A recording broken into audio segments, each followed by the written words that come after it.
Alrighty, everyone. Hello, welcome to Coaster Time episode 25. I am your host, Carrick from Coaster Hour, and if you are new, how these live streams work is basically I go through a bunch of different segments such as news, trivia, Q&A, and a lot more. And with me today, I have Jace from 808CoasterLife, who I've had several times on here before. But just in case you haven't seen him before, Jace, if you could plug your stuff in, that would be fantastic. Alrighty, so again, my name is Jace, and I own and operate the YouTube channel 808CoasterLife. I post YouTube videos. I really don't have an upload schedule right now, but I still post like countdown videos, reviews, vlogs. It's a huge variety of stuff, and from a different perspective, from someone who is not close to any coasters and can't ride much and have a low coaster count. I also have an Instagram at 808CoasterLife, the same thing. And yeah, I think that's about it. Nice. If you haven't checked out his stuff, I have his links in the description. But with that being said, if the chat you could tell us if the audio is good, that would be great. Might be some issues with the notifications. Hopefully that's not, but we'll see what happens as this goes forward. But yeah, let us know right now if the audio is good, and if it is, we'll go straight into the news. Alrighty then. And actually, I should have mentioned this. For today, we're actually going to be doing a completely new segment and two sort of changed up segments, including one returning one and one that I've been doing the past few weeks, but this one will be a little different. So just wanted to say that. So let me get the slide up for the news and we'll get started right away with the incidents as I have started to do. That's where we start these streams. And so going right into the news, unfortunately, we had a man pass away while waiting for Tron Light Cycle power run at Shanghai Disneyland. He apparently fainted while waiting in line. This was before he rode it, so not too much details here, also because it's in China, so details are a little hazy, but that is obviously very unfortunate. Can't imagine what the people around him are going through, but very unfortunate to hear about this. Yeah, I'm really sorry about this man passing away, and yeah, it must be hard for his loved ones. Yeah, this is one of those things I'm like, I can't even imagine. But yeah, the next thing we have is Titan, the lift chain. This was very recent. It actually snapped at Six Flags Over Texas. I have a link to a picture in the description of the actual chain snap, but looks like it's going to be down for some time. So that's pretty much that.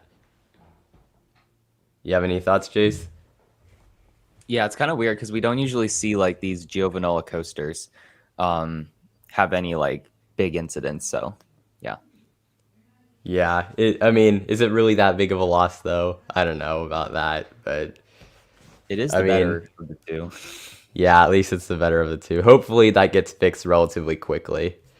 And then we also have a bit of surprising news. Obviously, we had the documentary, which I'll get to, come out, but Fred Grubb has actually retired from RMC.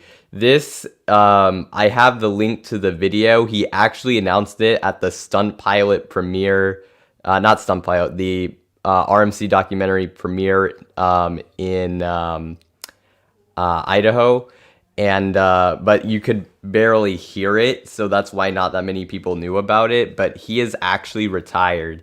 Well deserved. He's had an incredible career, but it was very surprising to hear about this. So yeah, Jason, any thoughts here? Yeah, like Carrick, I was surprised when I saw this announcement. But I really hope that RMC still does well in the future. Oh, one thing I should also clarify. So he's retiring from like his position, but it sounds like he'll still kind of be like in a consultant role for a little bit. But for all intents and purposes, yes, he is retiring. So pretty surprising news there. And then the next thing we have are our ride openings. We have, of course, Remy's Ratatouille Adventure open to the public at Epcot. I believe a little bit over a week ago. And that ride looks, I mean, I haven't looked into it too much, but it's based off my favorite animated movie, so I'm super hyped about that. And then Valkyrie at Gyeongju World in South Korea, which this coaster is a Rewind Racers clone, has also opened today, actually. So those are your ride openings. Yeah, so I'm glad that these coasters are open. And yeah, Remy's Ratatouille Adventure looks like a pretty fun ride. Yeah, like I said, I don't want to look into it too much. It is based off my favorite animated film, but I'm excited to do it whenever I get the opportunity. Next, we have our reopenings, and we're going to start with Lil Devil Coaster. That has officially reopened at Six Flags Great Adventure.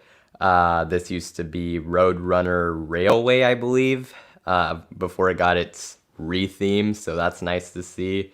But the bigger thing here is that Walibi, Belgium has reopened following the floods hit it back in summer of this year. It has reopened, so that is very good to see for sure. Any thoughts? Yeah. I was pretty concerned when the flooding happened, so I'm glad that this park is now reopened. Yeah, it pretty big deal, and they put a lot of work into getting it up and ready as quickly and as safely as possible. So it's great to see it reopen. Not sure about what exactly was damaged and what wasn't, but from what I can understand, most of the rides are in still good condition. So yeah. Moving on, we'll go to our ride closures. We have Canobie Corkscrew, which is actually the coaster on the right. This is its former yellow color scheme, but it actually has been confirmed to close. Someone emailed the park to see if it was going to be removed. They confirmed it was, so Canobie Corkscrew is basically gone. And Spinning Racer at Fantasy Island in the UK, which only operated like for basically a summer here, is being removed and actually is going to be relocated to Saudi Arabia, I believe. So those are your ride closures. I'm glad that the spinning racer is getting relocated, but yeah, it's kind of tragic that Canopy Corkscrew is closing, but hopefully, like maybe in the future they could replace it with something. So yeah, we can hope for the best. Absolutely. Well, I would hope that they would replace it with a coaster. If you look at where it's located, it's very likely they're going to replace it with a water park expansion. I'm like 90% sure that's what's going to happen, but I'd love to be wrong. Regardless, hopefully they get a new coaster in the future. Next, we have a ride delay. Leviathan at SeaWorld Australia has officially been delayed to Easter of 2022. Pretty surprising because it seemed like they made pretty good progress on this, but that's what they've decided. Yeah, I guess like it would probably be better for the park's overall like attendance. So that might be why. Probably. It probably has more to do with the COVID situation over there because how they've handled it is quite different than here. So, but that's what's happened. So it was supposed to originally open in December of 2020, I guess, but it's been delayed a good while. So yeah. Next, we have Universal Studios Japan. We have actually two things from them, but the first thing is that they have announced a new Donkey Kong themed area and coaster for 2024. This was heavily rumored forever, and now we have like absolute confirmation. But I'm excited to see what this looks like when it like actually opens, even though it will be like in 3 years. Yeah, I'm excited for this area to open, and I wonder what the coaster is gonna be like. I've heard about some things, and it sounds like it's gonna be at least when it opens a truly one of a kind attraction. So it'll be very interesting to see how it is when it opens. But speaking of Universal Studios Japan, they have teamed up with the Pokemon Company to bring in new attractions and experiences to the park as soon as potentially next year. We don't know if this is like temporary stuff like VR or if this will be like actual rides and stuff, but I know a lot of people are probably going to be pretty excited for this. This could have a lot of potential, so we'll have to see where this goes. I agree. It does have a lot of potential. Yeah. My dream thing would be if they bulldoze the Minion Land they have and just replace it with a Pokemon area. That'll never happen, but one can dream, right? But yeah, the next thing we have is Gardaland. They have revealed a huge new dark ride being Jumanji the Adventure, themed to the Jumanji movie franchise, which will be opening next year. So, if you didn't know that, there you go. Yeah, I'm actually pretty excited for when this dark ride opens. Yeah, I'm curious of how it'll be. I mean, looking at the vehicle, it looks like it might be something like Indiana Jones, but that's probably like putting way too much expectations on it. But like, it looks interesting for sure. Can't wait to see it. But yeah. Next, we have a new park announcement. Inca Park in Peru has been announced, and it is slated to open in 2025. If you look in the concept art, you can see at least 6 roller coasters, with the headliners being, just based off the concept art, a large-scale wooden coaster, a B&M wing coaster, some sort of themed coaster that appears to have inversions on it, and looks to be pretty compact, as well as a well-themed spinner. But the park, if it actually gets built, looks absolutely incredible. I'm not 100% sure it will be built, but we'll have to see what happens. Jace? When I first saw this park, the name itself kind of reminded me of Anka Park, and it kind of looks like it's on like a similar scale and ambition. But I'm really hoping that this park does not turn out the same way that Anka Park eventually did. So yeah, I hope for the best for this park. Yeah, it looks absolutely incredible. And actually, I should have also specified this. The theming level looks absolutely fantastic. It's going to be themed to Peruvian culture, which is also part of the reason of the park. It's called Inca Park. That I believe was a civilization. So, yeah, there you go. Looks incredible. Hopefully it happens. Next, we have Premier Rides. They are teasing a record-breaking coaster for Saudi Arabia. Don't know what exactly this is, but we can all speculate. Jace, what do you think? Um, well, I'm really hoping that this is related to that launch coaster in the concepts for Six Flags Qiddiya, but if not, then I wouldn't be too surprised. Yeah, I mean, that's where I think everyone's head went, is like, this has to be for Six Flags Qiddiya, right? I don't know. I don't really think so. The timeline, I feel like this seems too early, but we'll see. I'm not familiar with the projects outside of that going on there, but I guess there's something to look forward to over there if you live near the area. But yeah, there you go. Next, we have Big Rivers Water Park in actually near Houston, Texas, but it is in Texas.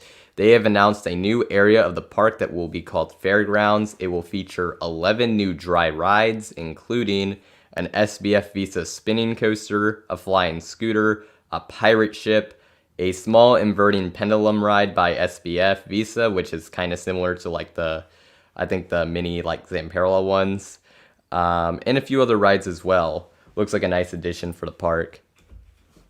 Yeah, I would agree. It looks like a nice addition. Yeah. It is interesting though that it's mostly a water park and they're actually going to be investing this much in the dry rides. I just find that really interesting. And even though it's called Fairgrounds, these will be permanent based off what my understanding. So yeah. Next thing we have Star Wars Galactic Star Cruiser at Disney World. It is opening on March 1st of 2022. Highly anticipated hotel experience, but very expensive. Yeah, I mean the theme of the hotel does look incredible, but yeah, you're right. It's probably going to be expensive. $6,000 for 4 people for 2 nights basically. Let's So go. yeah, there you go. But yeah, this thing looks incredible, but very pricey. Next, we have Guardians of the Galaxy Cosmic Rewind. It is officially opening in 2022 at Epcot. Interesting that they decided to open 2 back-to-back rides at Epcot inside the Disney World Resort, but I guess that's just what happened. But I'm excited to see what this ride ends up looking like. Yeah, this ride does look very interesting, I must say. For sure. It's going to be like 5,000, I think, plus feet long, and it's an indoor coaster, which is hard to believe. That is like absolutely insane, so I can't wait to experience it. But yeah. And then sticking in Florida, Cheetah Hunt will close from October 11th to December 17th. It turns out this is actually for a repaint. But I believe this is the longest closure of this ride in its operating life. So, and that's pretty surprising. That's 2 months during a Halloween event and during the beginning of December, so that's pretty long closure for sure. They said, wait, did they say if they're gonna like keep it the same color scheme, or I are they believe they just are like going to keep rethink? it the same color scheme, just make it look fresh. Okay. Maybe that would be nice if I just saw that would be nice if Cheetah Hunt got the new trains. I Yeah, I would agree, like to see Christian. that. Yeah. But there you go. Next, we have a new ride opening. Space Factory at Yomiuri Land in Japan is opening on November 12th. Pretty good timing given the demise of Momonga Staining and Loop Coaster.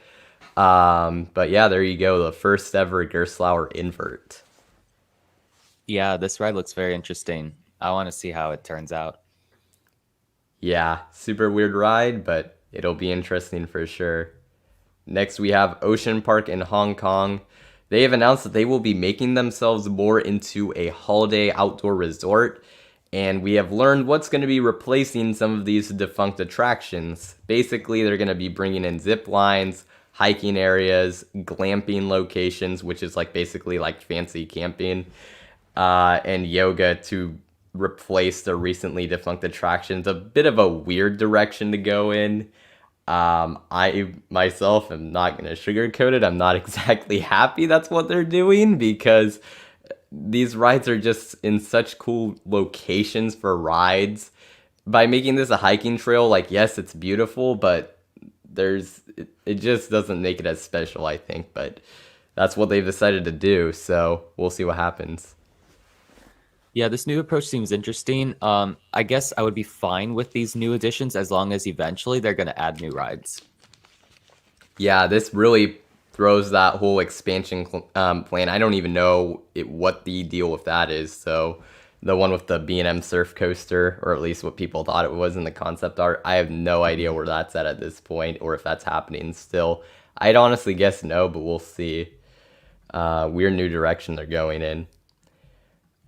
In terms of other Universal news, Shrek 4D at Universal Studios Florida will permanently close on January 10th of 2022. Obviously, the Hollywood one already is gone, but now the Florida one will also be removed.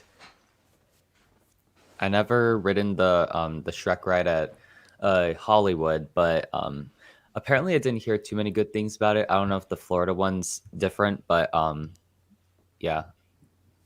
I enjoyed the pre-show and the queue. The actual thing itself was disappointing because I didn't know this, but they made a specific film for this and they eventually released it on Netflix or something, and so I already saw it heading into this, which kind of ruined it. So, yeah, we'll see what happens.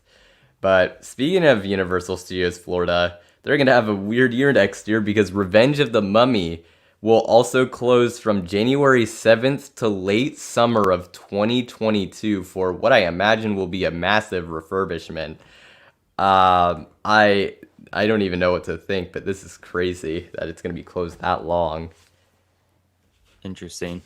I mean, if it would be unfortunate, I guess, to some people if they're planning a Florida trip in 2022, but hopefully the refurbishment is going to improve the ride. Yeah, hopefully. We'll see what happens, but yeah, this was a pretty big surprise for sure. Like this came out I think right after the Shrek 4D news, which is crazy.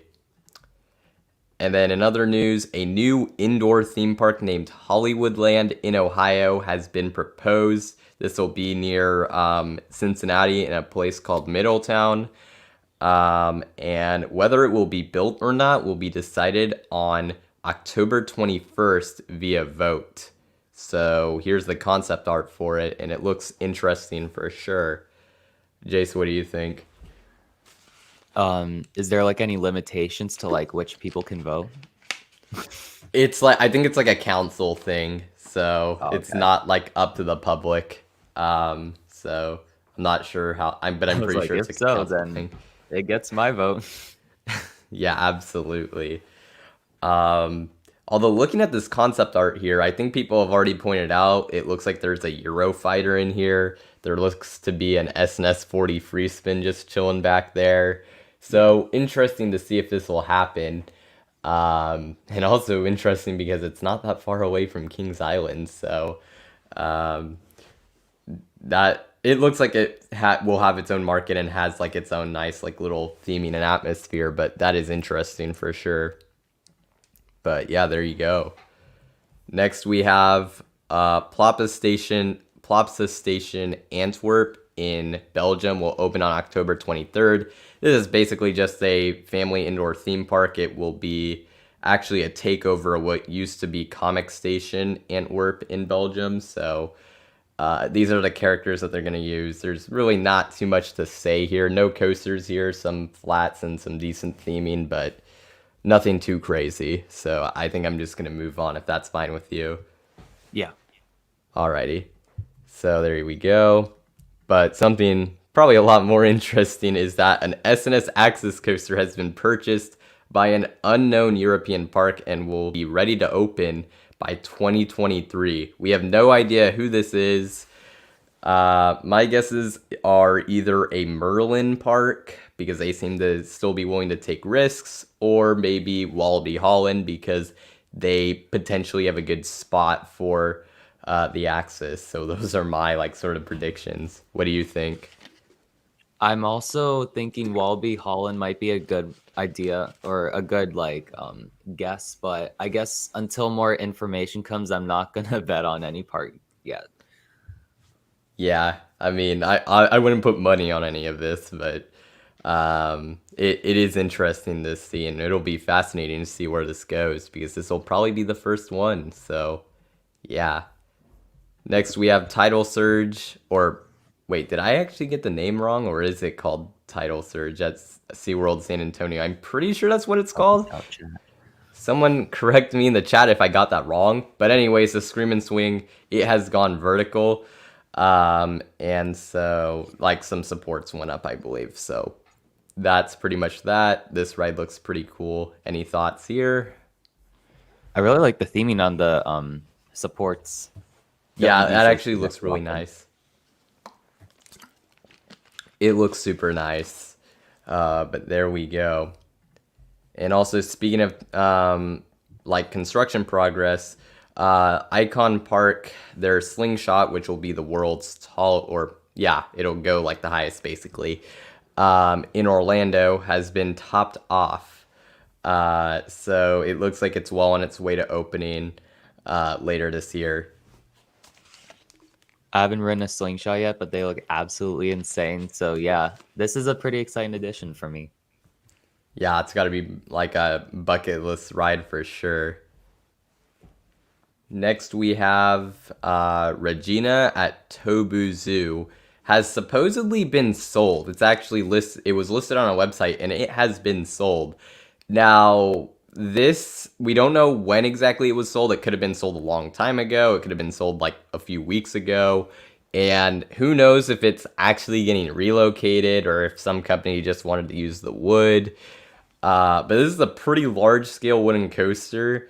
And if it were to get relocated, that would be pretty wild, especially if it were to be from somewhere outside of Japan, because I looked into it. No wooden coaster outside of a few wooden wild mice have ever been relocated overseas. So this is pretty insane. Jace? Yeah, you don't usually see wooden coasters being relocated like in general, but like being relocated overseas, that is very rare. Yeah, like I said, only wooden wild mice based on my research, so crazy. We'll have to see where this goes. I'm honestly not that confident in it really getting relocated. I really am not. Someone said Six Flags Kidia. Honestly, I mean, if anyone had the money, I guess. Yeah, it's probably gonna be very expensive. Yeah. Although at that point, just make a new one. At that point, just make a new Woody. But there you go. Next, we have Phoenix at Farup Summerland. I probably totally butchered that. It has topped off as well, as you can see from this picture. Looks super exciting. Yeah, I'm really excited for when this ride opens. It looks absolutely incredible. Yeah. one of my like looking at next year, definitely one of the coasters that is very high on my bucket list out of the ones next year. Next, we have Luna Park in New York. They have finally broken ground on their, I called it 2022 expansion area. This was supposed to be put in 2020, so it's been delayed for a while because of New York's situation. But looks like it'll finally be happening next year. We'll feature a new coaster, a new plaza area, and a log flume, so it looks very nice. I really love the interaction between the log flume and the coaster. Yeah. Believe the coaster is a Zamperla of sorts. So, I mean that makes sense because it's Luna Park. But there you go. Next we have Texas Wildcat at Cotterland, which this used to be the Schwarzkopf Wildcat, located at Lightwater Valley. Raptor Attack. It has gone vertical, and we know now that the name will be Texas Wildcat. This is not a picture of the coaster. I couldn't get one that I could use, but it's a Schwarzkopf Wildcat, so you get the idea. But yeah, Texas Wildcat has gone vertical. That happened very recently, so there you go. Nice to see one of these get built now. Any thoughts, Jace? Yeah, I am glad that like this coaster is being preserved because wildcats are pretty rare. Yeah, absolutely. Like they are a dying coaster breed, so and model. So yeah, that's good to see for sure. And our last bit of news, This Is How We Roll has of course released. This is a documentary about Fred Grubb and RMC that was created by Coaster Studios. Have you seen this one, Jace, or not yet? Not yet. I am gonna try to, I guess, purchase it if at all possible. Yeah. Yeah, the pre-order stuff was kind of a mess. Not their fault. It was more on Vimeo, but I just saw it last night. I was pretty lucky to be honest. I can't say much because there actually, believe it or not, I would say are some spoilers. There's some information in there that at least I didn't know beforehand. So, but it is an incredible documentary. Certainly the best coaster documentary I've ever seen, and definitely worth the $10. I'll probably like. I'm probably gonna show. My mom saw bits of it and she was curious, so I might watch it again. And it was really good, so I highly recommend it. Incredible job by everyone involved. So there we go. That's the news. And with that being said, we're gonna open up to Q&A, and that'll lead us into the quiz. So there we go. But yeah. I visited Hershey Park and Elitch Gardens, so that could spark some questions. Yeah, for sure. And then actually, for me, I just went to Not Scary Farm since the last time I did a stream. So if you got any questions there, I did that. However, I will just say that Hang Time and Accelerator were both down, so I was unable to get rides on those, which is unfortunate. But yeah, let's see what the questions are. Where do we see that documentary? So you have to pay for it. It's on Vimeo. It's like $10 right now. You can rent it for $7, but at that point, just buy it. I have the link in the description, so I should have mentioned that. So if you want to go purchase it or look at it, check out the link in the description. It's at the very bottom of the news segment, or at least it should be. Best dark rides at Knott's Berry Farm. Actually, Jace, I'll let you go with this because you've done some, right? I'd say not really. My family did a voyage to the Iron Reef, and Oh, you missed out on it. Yeah, I missed out on it, and Oh, rip. my family said it was okay. It was mainly like more of a video game than the dark ride, so they weren't particularly the biggest fans of it. But and plus it was like, was it VR or something like that, kind of? No, I mean, you had to wear like glasses, Not too but much same about sort the of thing ride. as Toy Story Mania. Yeah. Yeah. I guess they weren't too big of a fans of it. Have you ridden Knott's Berry Tales yet? I've ridden both actually. So Okay. I haven't ridden that, so I guess you should hear from him. So, okay, so just based off the ones I can think of, the way I'd rank them is Timber Mountain Log Ride. If you consider that a dark ride, which I do since there's animatronics and stuff, that's number one.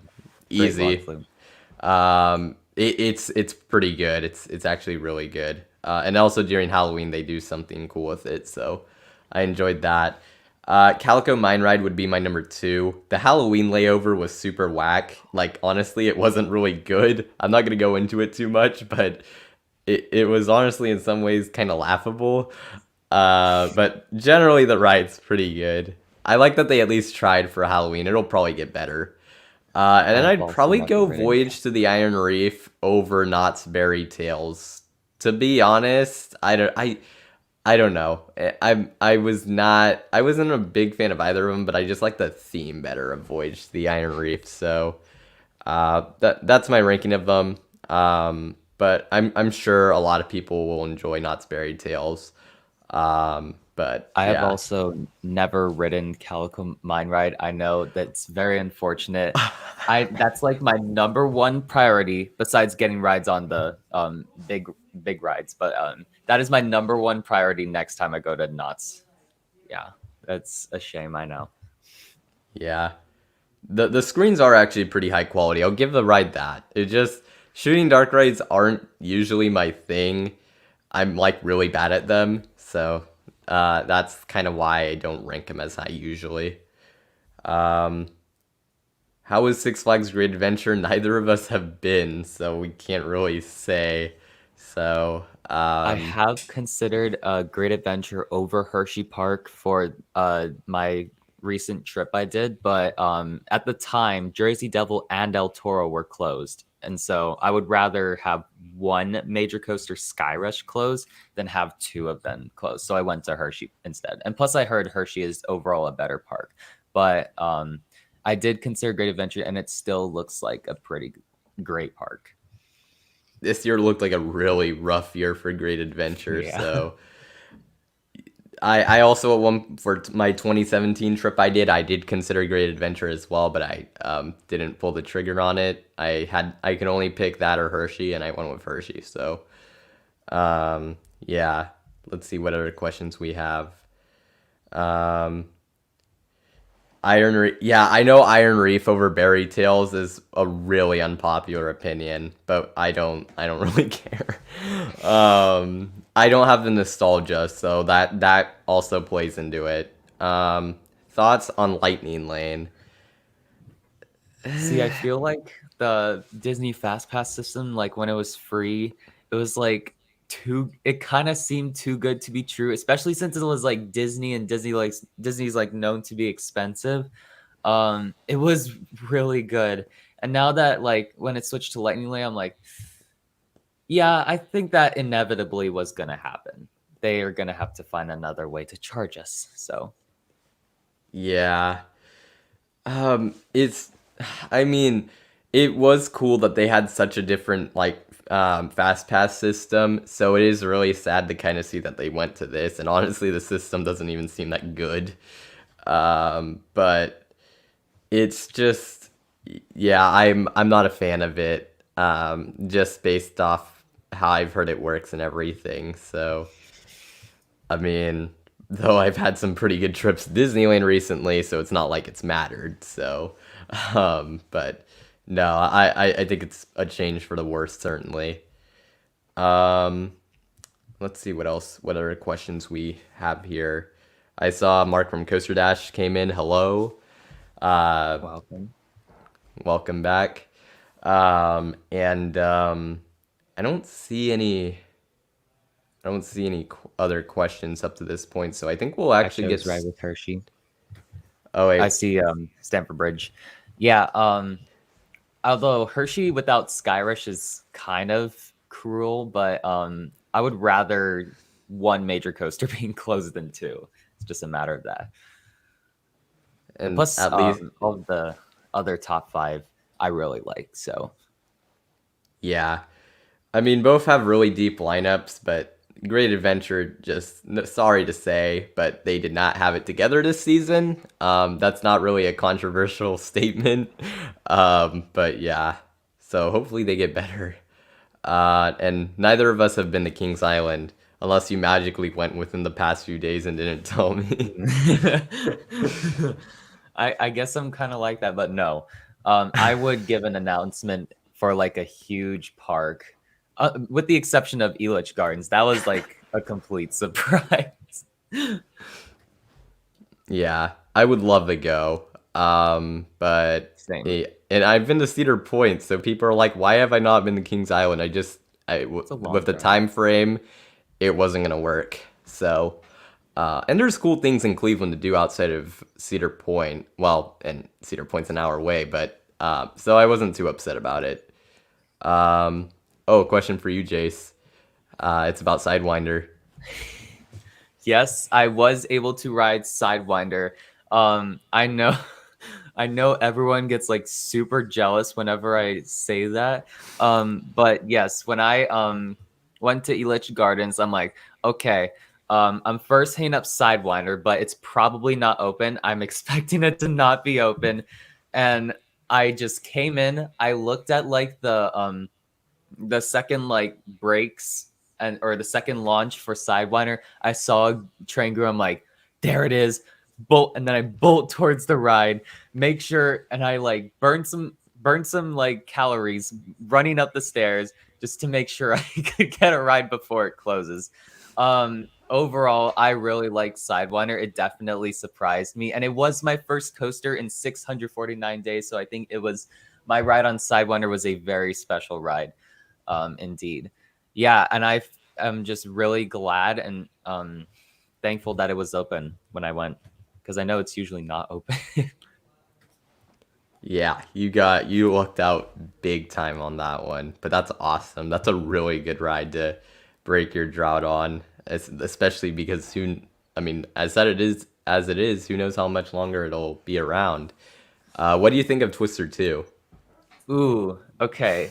So I went into the ride and I wasn't expecting a good ride, and my expectations were met, but I didn't estimate, or I underestimated how much fun I had on the ride. Like, me and one of my best friends, we went on it, and at the end of the ride, we were just like laughing. It was like so funny how rough it was. The tunnel was cool. The seats were very comfortable too. My first like Woody with like non Millennium Flyer trains. And yeah, it was it was honestly kind of fun because like I expect Woodies to have like a little bit of shakiness. That's just like their nature.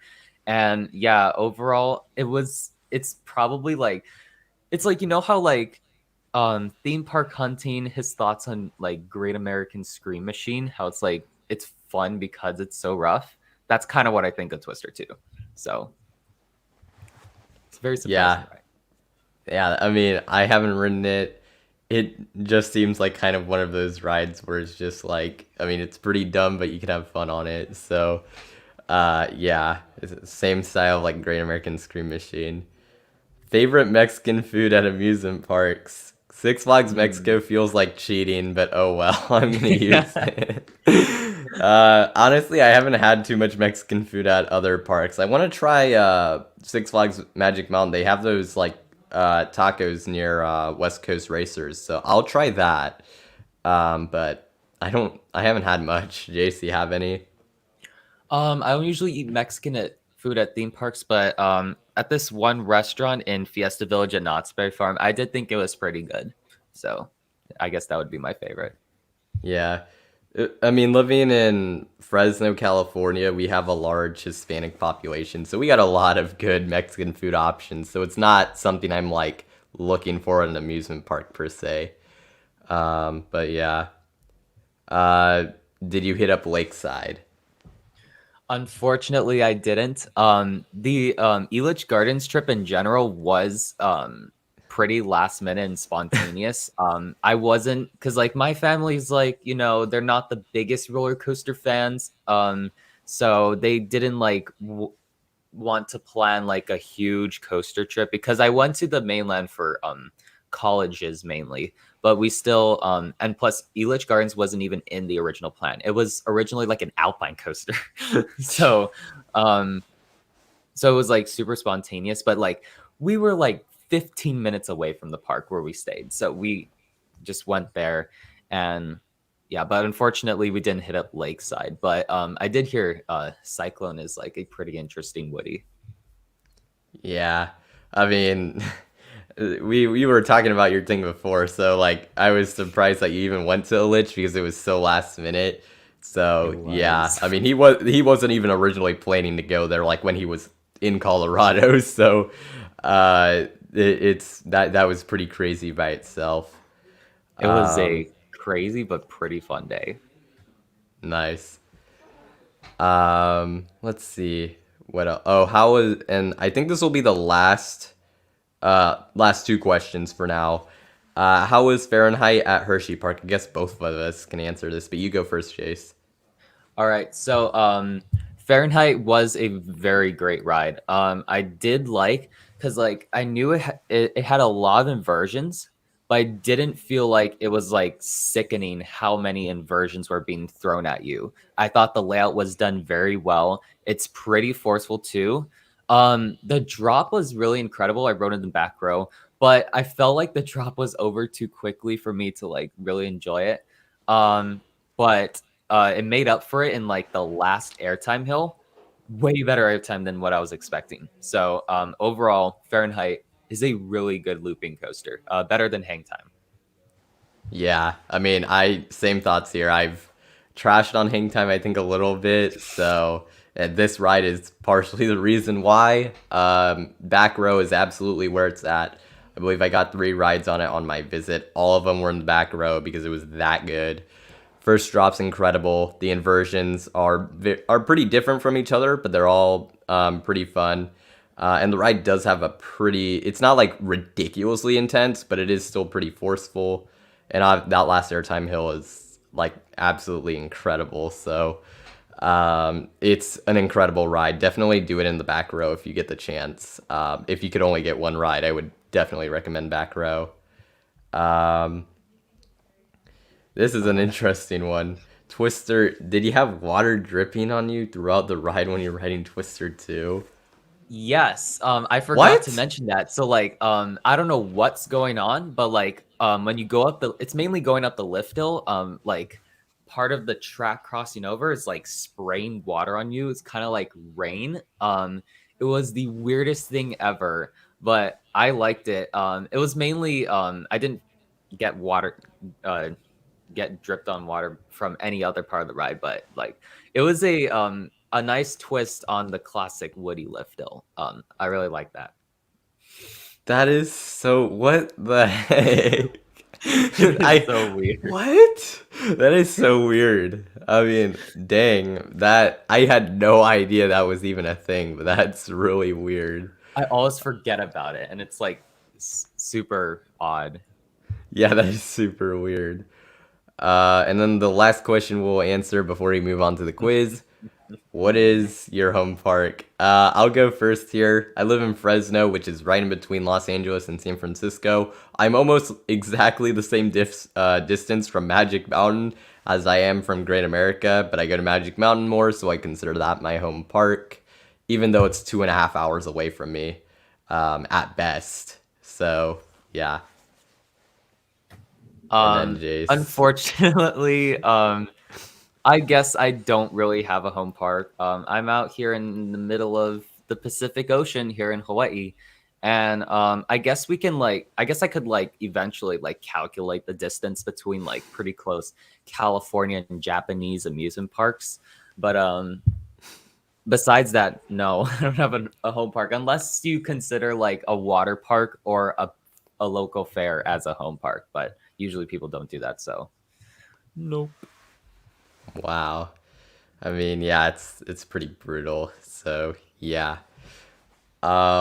But with that being said, we're gonna move on to the quiz. And so hopefully everyone's gone in. Actually, hopefully I didn't screw this up and I actually made it so. Oh, actually, there is one more question. That I'll let you answer before I put it up because I'm still in the process of getting this up. But what island do you live on? I If live you're on okay with Maui. answering. Yep, there you Um, go. I've actually never been to Kauai in my life. Fun fact. Dang. Well, there you go. So, make sure to get into the quiz if you haven't already. Like I said, quiz. I should have the thing pinned. I only see 3 people on here, so I better join too. What? I better join too. You're yeah, but basically I'll just leave the quiz like link on there, and so anyone who wants to join can. It is pinned, it should be, and that is the code. So I am going to put this up and start it pretty quickly here. Although I actually, now that I remember, sometimes it, like, if you're off the screen, it'll show up as people aren't on because now someone got off. So hopefully this should work out, but we're gonna start the quiz in 3, 2, 1. Here we go. 10-question quiz. Which coaster is faster? Full throttle at Six Flags Magic Mountain or Flying Aces at Ferrari World? Always have one of these questions on here. So which is the faster coaster?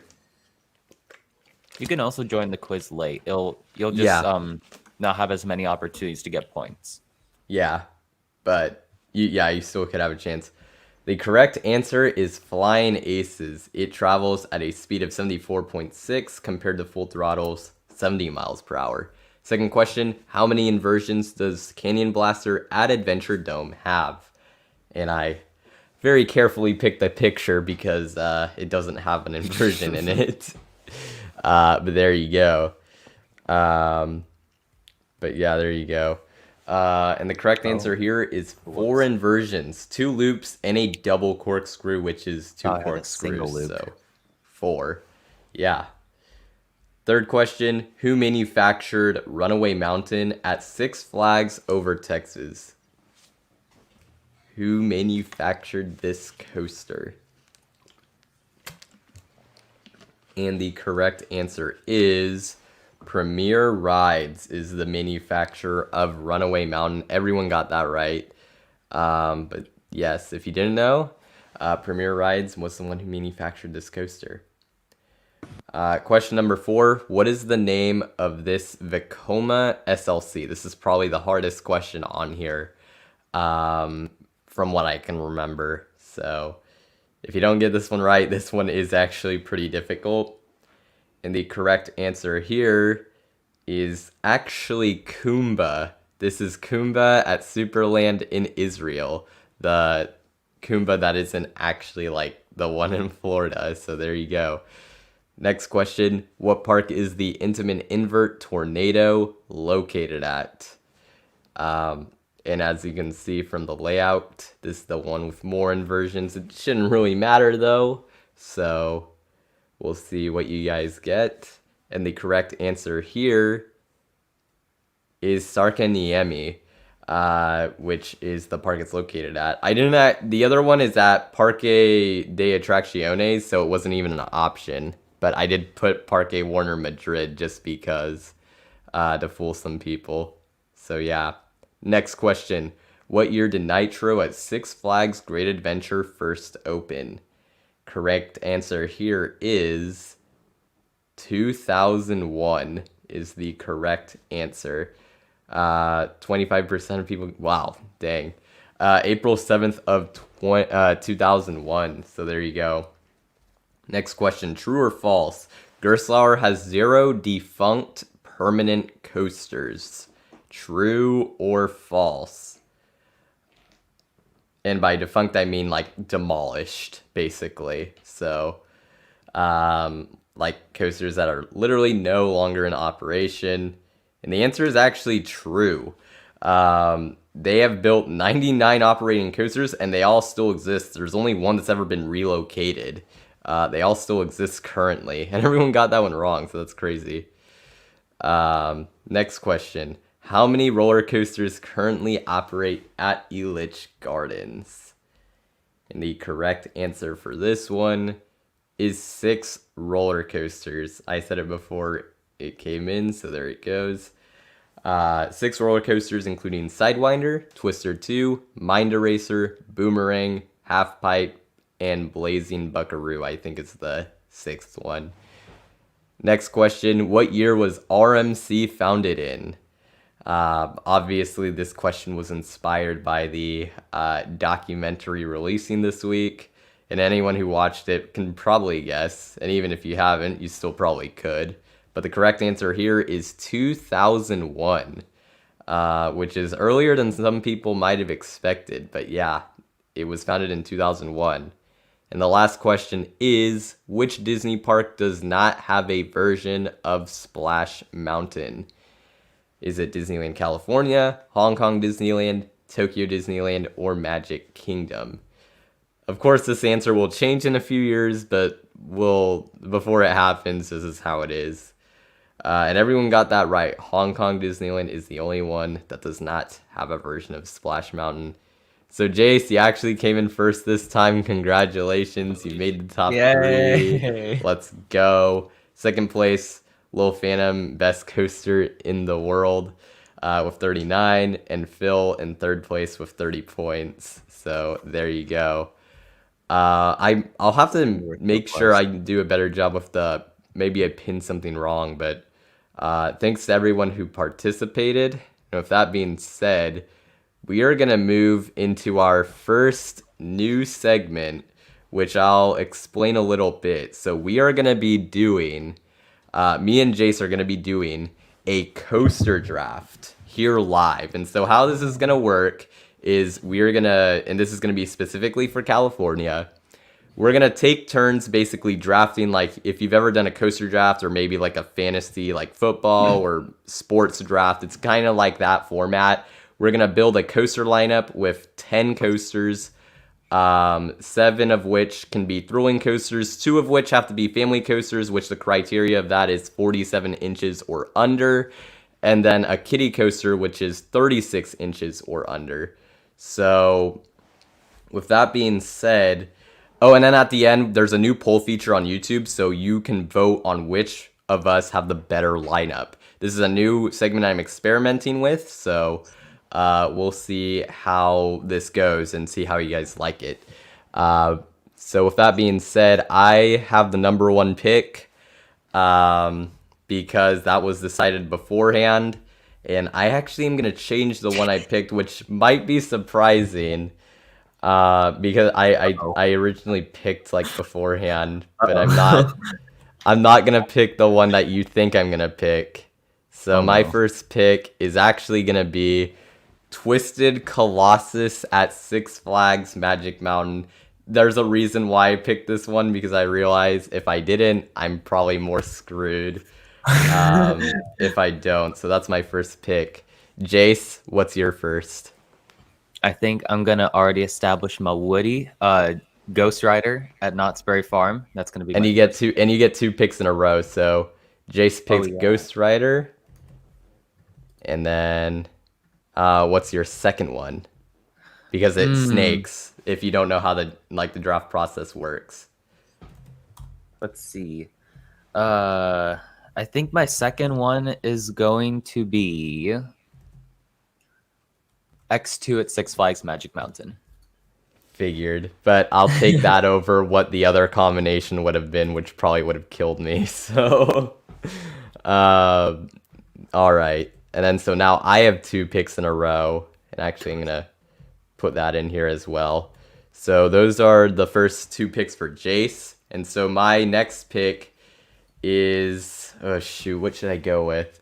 All right, I think I'm gonna pick Accelerator as my next one.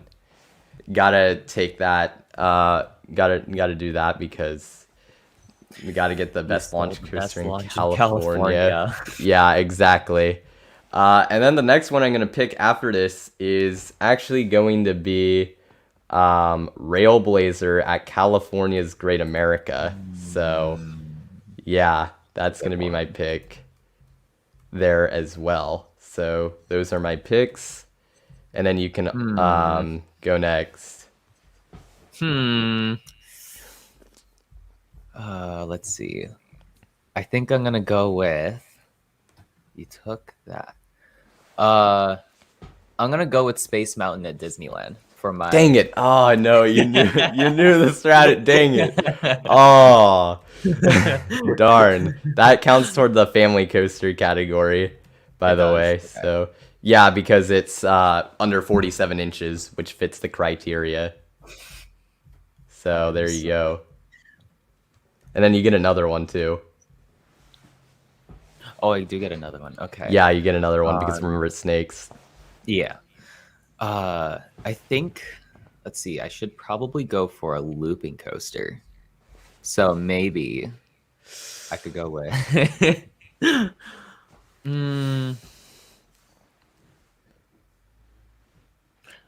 I think I'm gonna go with Flight Deck at California's Great America. Interesting. Okay, I that good pick. I respect that. That's a good pick. I probably could have chosen a better looping coaster, but that's just like the first thing that came to my mind. So let's see. I'm gonna put that down. So he picked Flight Deck from California's Great America. So I'm actually gonna pick with my fourth pick. I'm actually gonna go with Tatsu at Six Flags Magic Mountain. So that's gonna be my fourth. I see some people in the chat are giving suggestions. And since you already picked Space Mountain, that kind of puts me in a bind because that was honestly the one I was going to go for. But I'm also going to get my looper and I'm going to actually pick Medusa at Six Flags Discovery Kingdom. So that's going to be my looping coaster. So yeah, Jace, you can go with your next picks now. Okay, so I think I'm gonna go with a bridge coaster now, and I'm gonna choose. There's an obvious one, but instead I'm gonna choose West Coast Racers at Six Flags Magic Mountain. Nice. I like that's a good pick. Good pick. Still need a good launch coaster though. I'll think about it. And then you have another pick once again. Oh right. Okay. Yeah. I think I'm gonna fill my other family coaster. Oh man. I am going to go with, I don't know if this will hurt or not, but I'm gonna go with Sierra Sidewinder at Knott's Berry Farm. Oh my god, you took both the ones I wanted. Oh. That honestly good strategy. That good moves, honestly. Dang, that sucks. Okay. So let's see. Now with that being said, you have your two families, so I can just shoot, what should I do here? I know of another good family coaster. Okay, I'm just gonna grab no, I'm not gonna do that. I want to, but I'm not. This is actually difficult. You know what? Yeah, I'm gonna grab my bridge coaster as well. It unfortunately doesn't count toward the family category, which I would like it to, but it doesn't. And actually I need to put up the other one too. You got what's it called? Sierra Sidewinder, so I need to put that up on the draft board. But so let me put that in. But I'm actually going to go with Manta at SeaWorld San Diego. Unfortunately, the height restriction is 48 inches, so it does not count as a true family coaster, but I think it's a pretty solid one in terms of like just getting a coaster there. And then I have another pick, so I guess I just go. Oh wait, okay. So I do need a Woody, so I'm gonna go with Gold Striker then. That's gonna be my pick there. So I'm gonna go with Gold Striker, which I could wait on because you weren't gonna pick another wooden coaster. So there we go. Not. Yeah. All right. What's your pick then? Dang, I am not very. I don't think I've. Yeah, the depth is what I got to work on. But I think for my next coaster, I think I'm gonna go with. See, like, if I want to get a thrilling launch coaster, I don't know if I should get another Premier because I already have a Premier, or I could just pull off a Six Flags Magic Mountain. But Oh I my guess. god. Oh, I think I know. So, since you took Twisted Colossus, that's unfortunate, but I'll take Joker Yeah, at Six I Flags Discovery Kingdom. makes sense. Yeah. I was wondering how you're smart because you didn't take that immediately because I mean obviously I wasn't so um but yeah, all right. And then what's your next one because you have another pick. Oh, right. Okay, what's the best? Okay, I'll choose my kitty coaster now. Oh I'm gonna go no. with, and I'm going to go with Gadgets Go Coaster at Disneyland. Okay, thank you. I'll actually take that. That's not the one I was going after, so Okay, good. but I think that's that certainly a good pick. I think Vekoma Junior coasters are the best kitty coasters, although they might be a step up from like other kitty coasters. All right. So I'm actually. Oh wait, and I need to put in your kitty coaster just to show that you got it. So Gadgets Go Coaster at Disneyland. So I'm gonna pick my kitty coaster. Actually, wait. Do no. I might as well pick my. I guess it really doesn't matter. I can't I'm think of gonna another go. kitty coaster, so I'm gonna just go family coasters. So I'm gonna go with Big Thunder Mountain Railroad as my family coaster. Oh yeah, also didn't clarify for themed coasters. Just assume they retain the theming. Just do that. Um, and then let's see, what other one do I want to do? I'm like kind of between a few. Oh, this is Christian, that actually would be my tough. alternative for a kitty coaster. What was the one? Oh, I actually don't think it counts because it's over. It's like 39 inches. I actually Oh, looked at it. It doesn't count, which is really dumb. But uh, it would not count as a kiddie coaster for our criteria. I'd say it's Um, more of a step up over Gadgets Go. ooh, this is tough. There's really two of them. Two to three of them. I'm really between. But I think I gotta go with the one that maybe I'm more attached to, and that's Psycho Mouse at Great America for my other family coaster, the Arrow Wild Mouse. Gotta go with it. So that's my other pick there. So what are your last two picks? I have two more picks. Wait, let me Yeah, check. these are the last two. Oh, right. Okay. Yep, So that you got.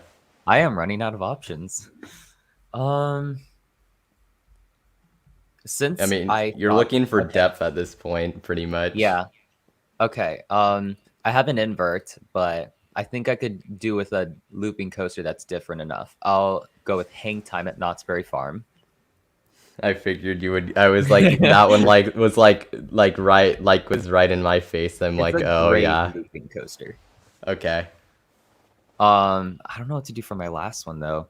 Um, let's see. Are there any other like distinct launch coasters outside of Accelerator? Because I think, yeah, you pulled a good move there by getting Accelerator. Yeah, yep. uh, because Accelerator is like a whole tier above the other launch coasters.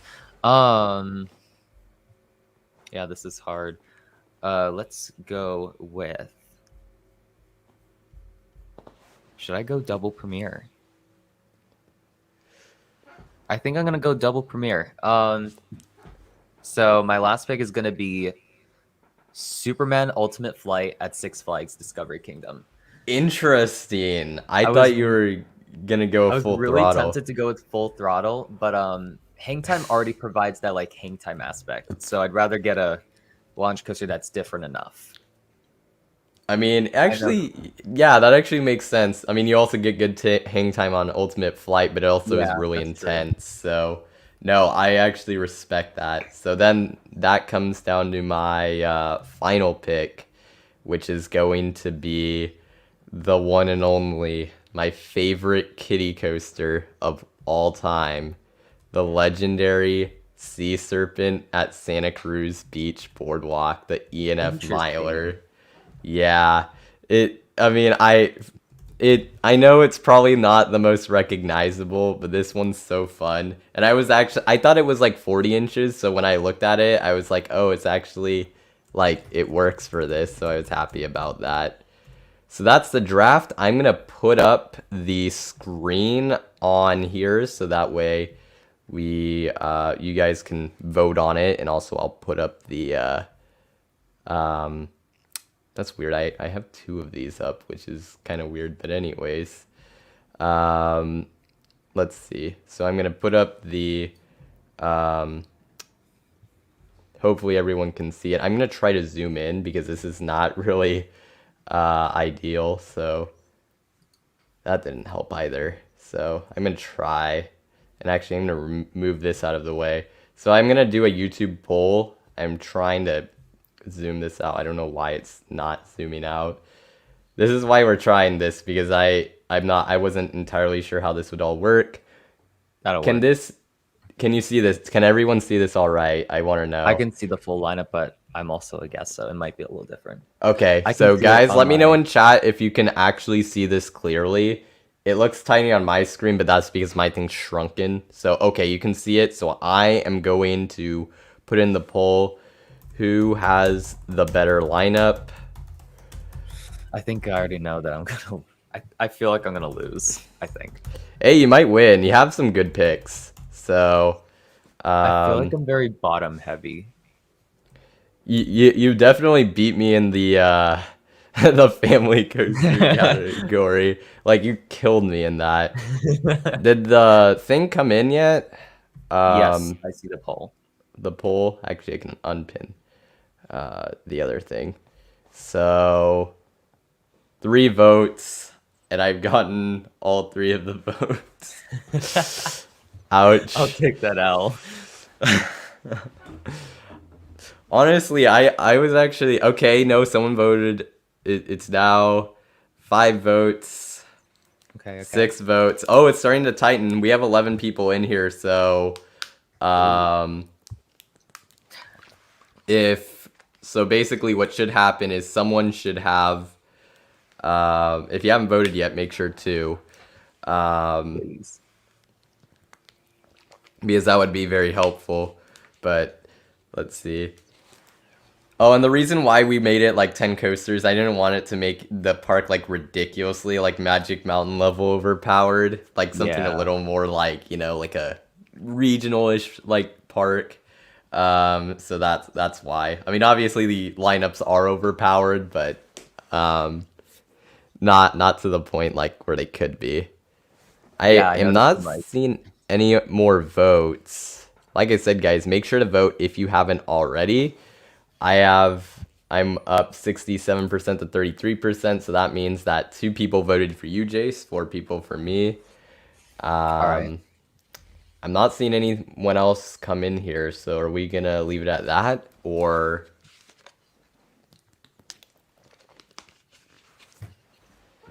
Yeah, I I noticed that guess- like for previous coaster drafts I've seen, like people were just trying to get like Magic Mountain level like amounts of coasters, and like even have like duplicates of like good coasters, like have like 2 RMCs and like 2 like hypers or something like that. I guess we were trying to go for balance here, which I like that better. yeah. I mean, yeah, and then also, I mean, yeah, like maybe doubling up on Twisted Colossus and Joker would be like a decent, like, but like, I mean, why would he just have both? It's just like, I mean, I can ride one that's better, basically. So, I feel like that kind of hurts you in a way. I think we did a pretty good job of balancing. Maybe I went a little too much on the intense side looking at some of my coasters with Accelerator, Railblazer, Tatsu, and Medusa, but You know, to be fair, while yes, it's important to have a good family coaster lineup. Ultimately, if you're having coaster enthusiasts vote for these parks, they're gonna look at the thrill coasters. So, yeah, Yeah. I'll take that out. all right. So I see we're at 7 votes. 5 people voted for me, meaning basically, and then 2 people for you, and we have 11 people. So I think that probably is gonna end it because the other thing is I don't know if the 11 people counts us being here. So I think that's gonna end it. So I guess I got the W in this case. Sorry, Jace. It's fine. But there we go. It was good. I like this though. I like this. Let me know in the chat if you guys like this segment. I think this will be like a better one when we have like more like if I have like 3 or like 2 guests on, I think this would be really fun. So, hopefully you guys enjoyed that. But yeah, so we're gonna be moving on then to YouTube shoutouts, and yeah, it looks like you guys liked it. So, thank you. And then yeah, it'll be themed differently. So we could do potentially like Pennsylvania, Florida, Six Flags, who Ohio. knows? Wait, what was the last one? Ohio. Yeah, exactly. There's quite a few. That's like this segment has like so much potential. So I'm happy that it seems to be a success thus far. But yeah.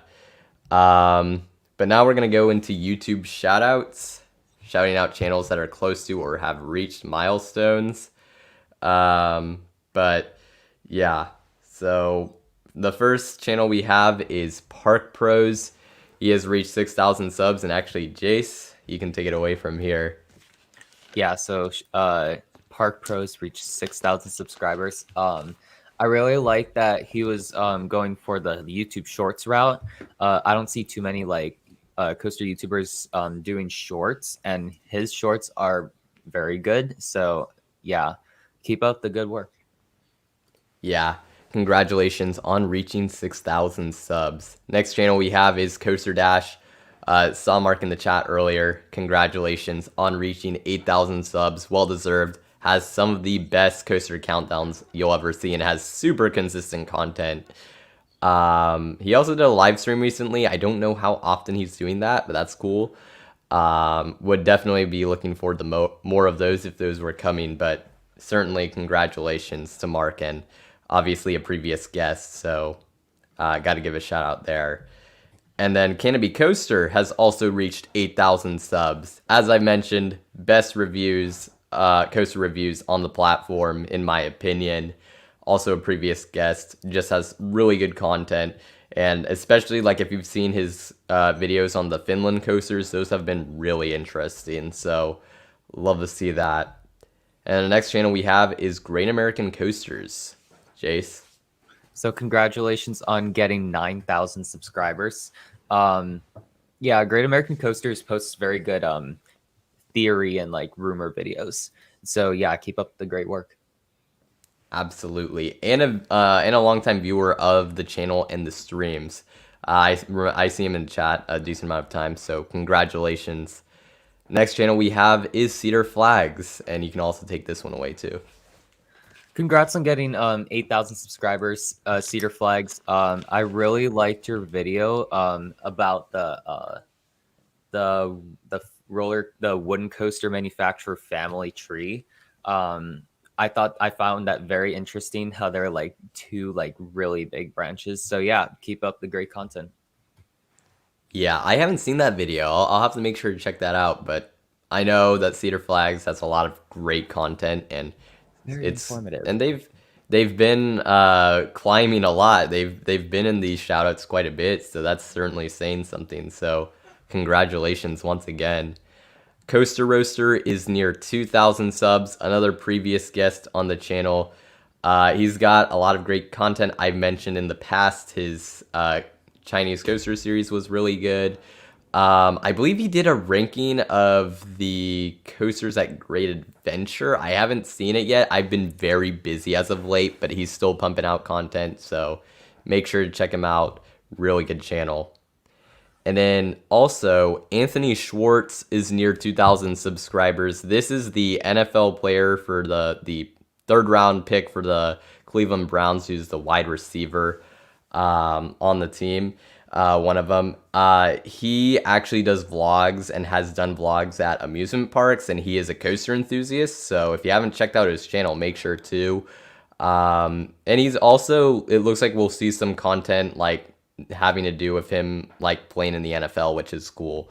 So that's got to give a shout out there, and he's really close to 2,000 subs.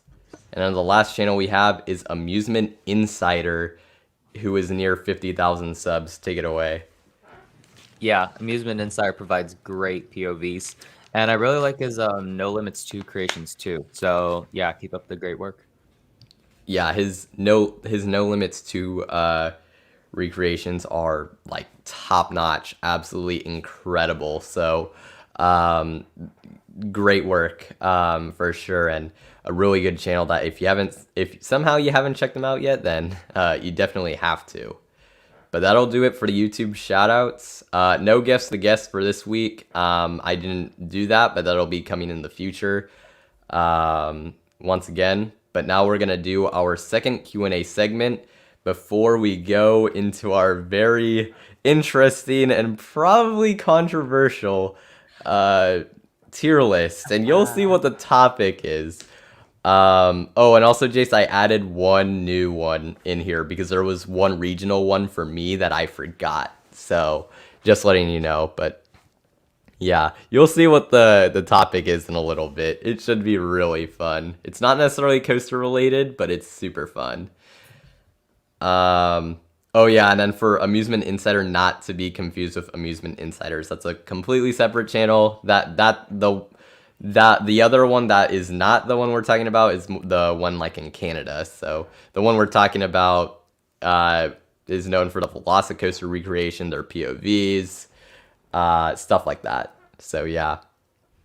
Oh, and yeah, I'm also close to 2,000 subs.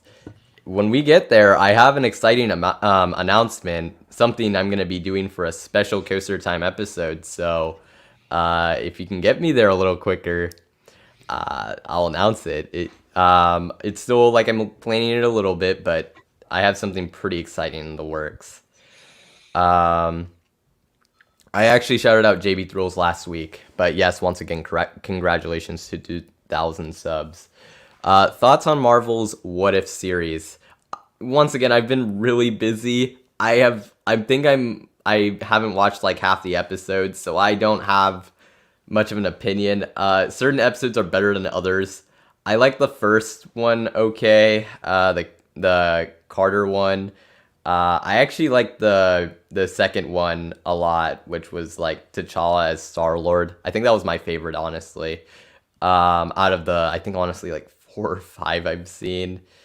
And then the other ones I didn't. The zombie one was kind of cool, but yeah, I haven't seen it all, so I don't have a full opinion on it. Have you even seen this, Jace? No, I haven't. Carrick's probably the better person to ask about this, but I heard it's pretty popular, so I will have to look into that. Yeah. Sorry, Christian, I've failed you. I have not seen all of I've it. definitely failed you. Because I was on top of it with the other shows, so this one just has kind of gotten away from me. Funny enough, though, I have seen all Star Wars Visions, and I'm not even a fan of anime, so that's interesting. So yeah. One last question for you, Jace. Did you ride Kaleidoscope? I heard great things about it, but unfortunately I didn't because I really only had like 5 hours at the park because of how spontaneous it was. So my main priority was just getting as much like relevant credits as possible because like I was able to ride my first ever boomerang, and Twister 2 and Sidewinder are definitely like stuff to get. If I had time, definitely. And I did see, I'm like, oh yeah, I heard this was cool, but I guess we were just focused on getting the coasters mainly. Yeah, and you're not really planning, like you're more focused on the coasters, especially because it's so last minute. That Yeah. something like that you're kind of like that you've heard about is good. Probably doesn't just it just isn't quite a priority, but it seems really cool. Um, oh yeah, Christian, I didn't. You're almost at 5,000. Early congratulations. Hope you get there soon. And yeah, you can call me. I'll tell you when I watch the whole What If. I'll get to that in like probably 2 weeks. Something like that. We'll see. Have we heard about the rumors of Marineland closing? Yes, I certainly have. I don't know if you have, Jace. I've heard like many jokes about it, and yeah, I've heard the rumors, but I guess like I've heard there's like some recent additions to the park, so not sure what the future of that park is right now. So, from what I can gather, there was a investigation that took place a little while back. I'll try to make this as quick as possible. Where basically, you know how they have aquatic animals, specifically mammals, like beluga whales. I think they have an orca. They have dolphins. Well, they found that the quality of the water, like, it was terrible to the point that it like affected the health of the animals living in them, which obviously is terrible. That's like unacceptable. And so because of that, that is, I think if I'm correct, the government has kind of come in and like been really tight on them. And supposedly after the next few days, which are the last days of this year's operating season, they're gonna close, is the rumor. So who know? I don't think anyone's gonna pick up the park. And honestly, just given everything that happened, I'm honestly not too upset. Obviously, losing Dragon Mountain sucks, but the sea animals were in terrible condition, so that really sucks. But yeah, so I've certainly heard about that. Let's see. What if New Texas Giant got a full renovation from RMC? Like they changed up the layout a little bit. I RMC mean, and RMC. it would be cool, but I mean, I feel like that's such a monumental coaster because it was a first like actual RMC conversion that even if it's not quite as good as the other ones, I wouldn't honestly want it because even if how much better could they make the layout if they didn't like absolutely like completely do it from like the ground up. So I'd say keep it as is. Jace. Yeah, I'd say keep it as is too, since it has so much historical significance to it. But what would for Carrick? Would you think maybe they what would you think of them doing that to Outlaw Run? Because I heard that one's getting rougher. I honestly think it's almost a foregone conclusion that that thing's going to become an iBox at some point. Mm, And yeah, it's unfortunate, but if it's for the between best. keeping the ride around, or like keeping the ride around, I'm fine with it. Oh well, I mean, I guess Hades 360 and the other gravity groups exist, so at least we have that for inverting wooden coasters and Wildfire before that gets iBoxed. So yeah, uh, yeah. You probably have not heard about this, but what are your thoughts on the Shanghai Disneyland multi-launch? I have heard about the multi-launch thing, I but not. it came at a weird time. Like the news broke out, I think literally, like at least when I saw it, in the middle of one of my streams, and I just kind of didn't look into it too much. I don't know if is it confirmed to actually be themed to Spider-Man. That'd be kind of cool. I don't know what they could all do with that, but that's interesting for sure. If that's what's actually happening. Um, but I'm not insanely familiar with like the layout and everything. But I know that there was something about a multi-launch. I've actually never heard of that, so that's pretty interesting. Yeah, it came like I said, the news came out at like a really weird time for me, so I couldn't really dig much into it. Um, let's see. What else? Thoughts on Mox spinning hybrid train? Like what they're doing with Steel Typing because the POV just came out, which I actually haven't seen the POV, unfortunately. So I don't know how. I've heard the spinning was pretty good though. I don't know if I could see it coming to too many more future mock coasters because I don't think parks want to deal with like a row situation where everyone's trying to get the back row, because that already happens with front row. So I think a few more parks might do it, but it probably won't be super common if that makes sense. But that would be cool for sure. They could do like a DC rival style where you have to like pay for the back row, the backwards back row. Um, but I think, see, like I feel like Mox spinning hybrid train shouldn't go on custom layouts like Copperhead Strike or Icon, but like Blue Fire clones, I think it would be great on more Blue Fire clones like Steel Typin. Yeah. I mean, just put it on Blue Fire. It's sing and tested with it. Just put it on there. Just keep it permanent. Leave it. Yeah.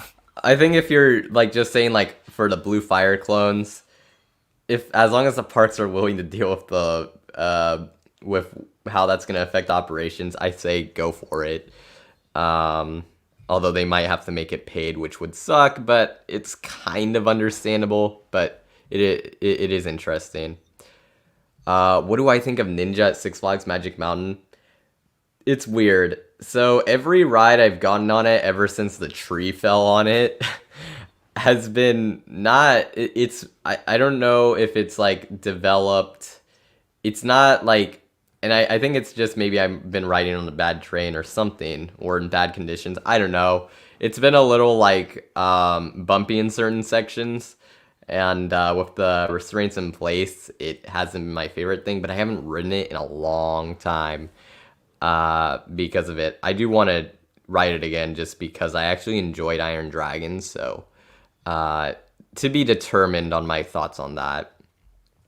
But yeah.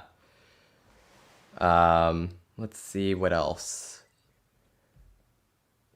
What if Lightning Rod was removed? What would go in its spot? That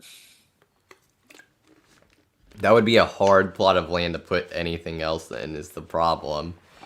So I honestly don't really know what they would. I don't know. Like, they could figure out something, but that would be very difficult. Like, the park, if they did that, they wouldn't even probably like have a clue what they would replace it with. So I have no idea. My instinct is a Blitz coaster or like a multi-launch coaster, because like we know Maverick, it has a sort of like a launched hit lift, it'll kind of like lightning rod. So maybe like do like a different layout. It would probably be very expensive though. But Yeah. it would be a legendary coaster though, for sure. Yeah, I mean, I hope that never happens. Or at least I ride it before it dies. But Yeah. we'll see. We'll see what happens. It has been problematic, I think, even with the iBox track, which that obviously sucks. And Christian clarified it's a rumor for the Spider-Man theming. Okay. Interesting for sure, though. And I saw Superman Escape is better than DC Rivals. That's definitely a hot take. You're right about that. Haven't ridden either, so I can't say, but I doubt I would feel the same, but who knows. Superman Escape does look underrated, I will say that, though. If Looks you really really like nice. a good launch, then I could see why you would think that.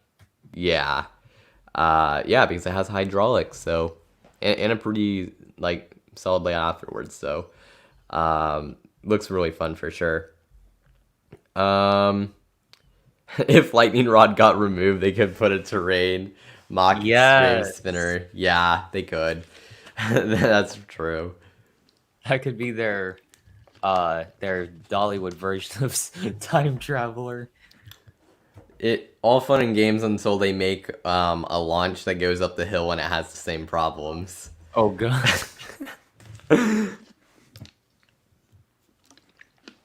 I'm hoping, I guess it would be like at least a little more reliable though. Yeah, probably. I mean, it's mock Just a rides. little. They're pretty good. They're pretty good, yeah. Yeah. Let's see. Do we think they could bring back the suspended swing, the swinging suspended? Oh, like I guess like the arrow, wish. suspended. I wish. I don't think it's happening. I think that's why we're seeing stuff like the axis and stuff. It's kind of like the evolution of it with like 4D. It's like a combination of a 4D and an arrow suspended, I would say. So I really don't think we're ever gonna get that back because it probably causes too much stress on the supports, I believe, and I guess probably the track too, because I think that was the problems with the extreme ones was it absolutely like killed them. So maintenance nightmare. So I don't see it. I guess maybe a present day manufacturer could make a lighter train design that swings. True. And maybe that will like make it possible again. RMC Raptor suspended. RMC single rail suspended coaster. Yeah, exactly. Imagine. That'd be insane. Although I think if anything, probably SNS or Vekoma would be the one to do it first. Vekoma tried and failed, and then Yeah. SNS, I think they probably looked at it, and the Axis is what came out of it. So True. yeah. Um, have we been on Discovery Kingdom's Joker? I have actually. I have not. So it is my least favorite RMC, but it's not like this horrible, like, wow, that's so much worse than all the other ones, like RMC that it gets credit for. Granted, I only ever had one ride on it in the back row because Discovery Kingdom that day was Discovery Kingdom, but it was pretty warm that day. The airtime absolutely delivered. The inversions were actually pretty good too. And that first drop, even though it's a twisting drop, it's actually really good. So that was a surprise.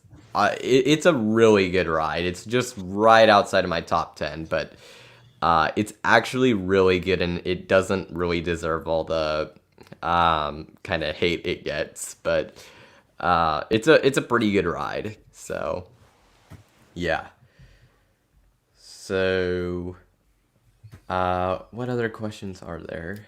If you see one, Jace, you can point it out to me and I'll get to it. Christian, I am eating an egg McMuffin and a Nice. hash brown from McDonald's. Let's go. The stream started at 9 my time, and my family woke up late, so I had a late breakfast that bled into the stream. Dang, I think I see some questions, but I think we're gonna I'm looking at the time.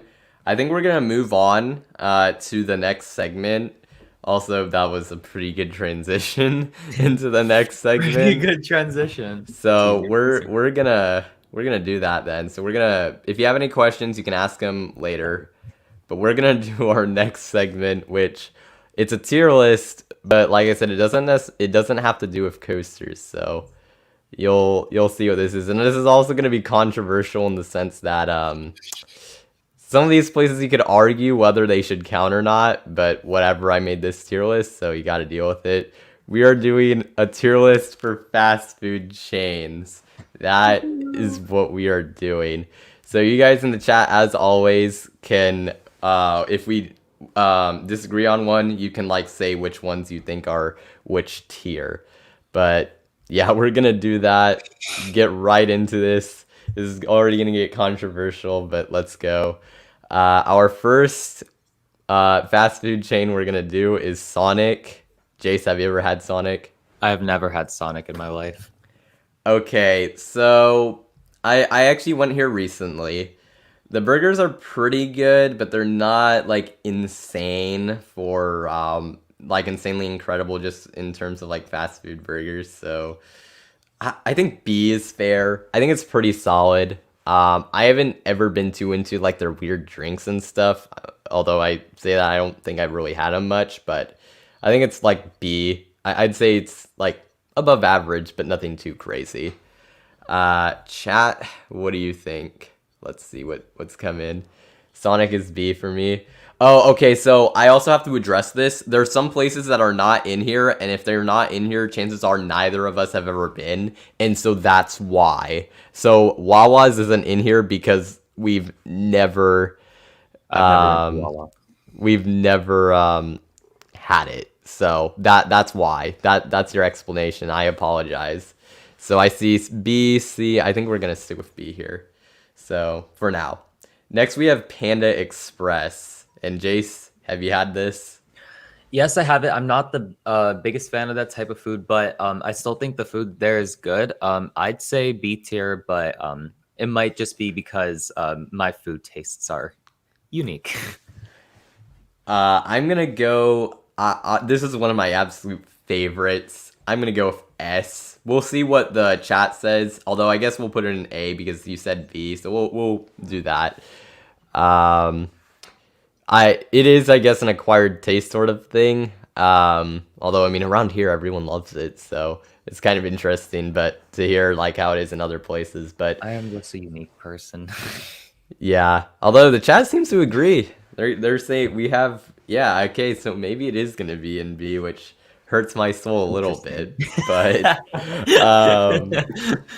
I think we're gonna F, but okay, you can't base it off the park version. Like, I yeah, the heard park seafood food is versions not good. aren't incredible by any. If we were talking about park versions, it would be like there are certain ones I've had that are pretty bad, but they're not as bad as Chop Six that I've had. So, like I mean, it was still better than what they have, but I think like we're gonna put it in B, which hurts me. It's based off what people were saying. Like, we could even put it in C, but I think we'll put it in B for now. Next Shout one out we to Not. have. Oh wait, what Sorry. was that? What was that? Shout out to Knott's Berry Farm for having a Panda Express in the park. That one's actually pretty good though, at least in my Pretty bonkers. experience. So, but yeah. Next one we have is one of those controversial ones. We wanted to put one pizza place in here. It was between Domino's and Pizza Hut, and we just put in Pizza Hut. I have not had this in forever, so Jace, this is completely up to you in the chat. I'm gonna put in A because I think that Pizza Hut is my favorite pizza place, or I guess like fast food pizza place. I have one close to where I live, and me and my family have a traditional like Pizza Hut night um every like other weekend. Yeah, I mean, I haven't had it in forever, so and I don't honestly remember it. So we have a D, C, man. You can I put it think in B. are all like watch all of these go into B tier, but Yeah. we'll do that, sure. But yeah. Next we have Starbucks. Gotta put it in here just because I mean it's too iconic. Um, actually, Jace, you can go first. I don't drink coffee, but Neither do I. besides that, but I do get breakfast sandwiches and a vanilla bean. So I would place in B, although I don't think I'm the best person to ask about Starbucks. This one's another B for me. I don't get the coffee, but I get like sometimes I've been getting the strawberry cream frappuccino recently. I love that. They have some pretty good drinks. And then some of their items, like I've had some of their I think breakfast items. They're not in a while, but I've had them, so I'm gonna go with B. It's pretty good, and all of them are in B thus far, and everyone agrees. Oh my god! All right, the next one we have is Chick-fil-A. So you go first here, Jace. I think Carrick would probably be the more reliable person for this because I've only like really eaten at Chick-fil-A once to where I can remember it. And based off of that, I would put it in B. Um, I I guess going in, I expected the chicken to be, or like the chicken sandwiches to be like a McChicken or a original chicken sandwich from Burger King, but it was different. Not bad, but different. It was like actually a good quality chicken. So yeah, I'd say it's probably just like not my best taste, but I do think the food there is good. And you said B, correct? Or Yes. I'm in the category of S. Christian says S. I'm waiting to see if anyone else puts anything in here. A would probably be a Um, good spot. but because I mean that might give it S, but maybe it's A. I'm not sure. I'm waiting for I'm fine with someone. it in S. All right, fine. We're gonna put in S. So yeah, we're gonna do that. All right. Next we have Five Guys, which you go first, Jace. I've only eaten at Five Guys once, and I'm a big fan of Five Guys S tier. I love that you can like compose your burger because I usually like to eat my burgers pretty plain, and a lot of the restaurants sometimes they mess it up. So, yeah, S tier. So I used to actually really not like Five Guys, but I had it a few weeks ago, and based off that experience, I would honestly be leaning to. I would be leaning toward B, maybe A, because honestly, I would take it over Sonic. And I see A. Uh, man, I'm gonna stick it in A for now because B, A, S.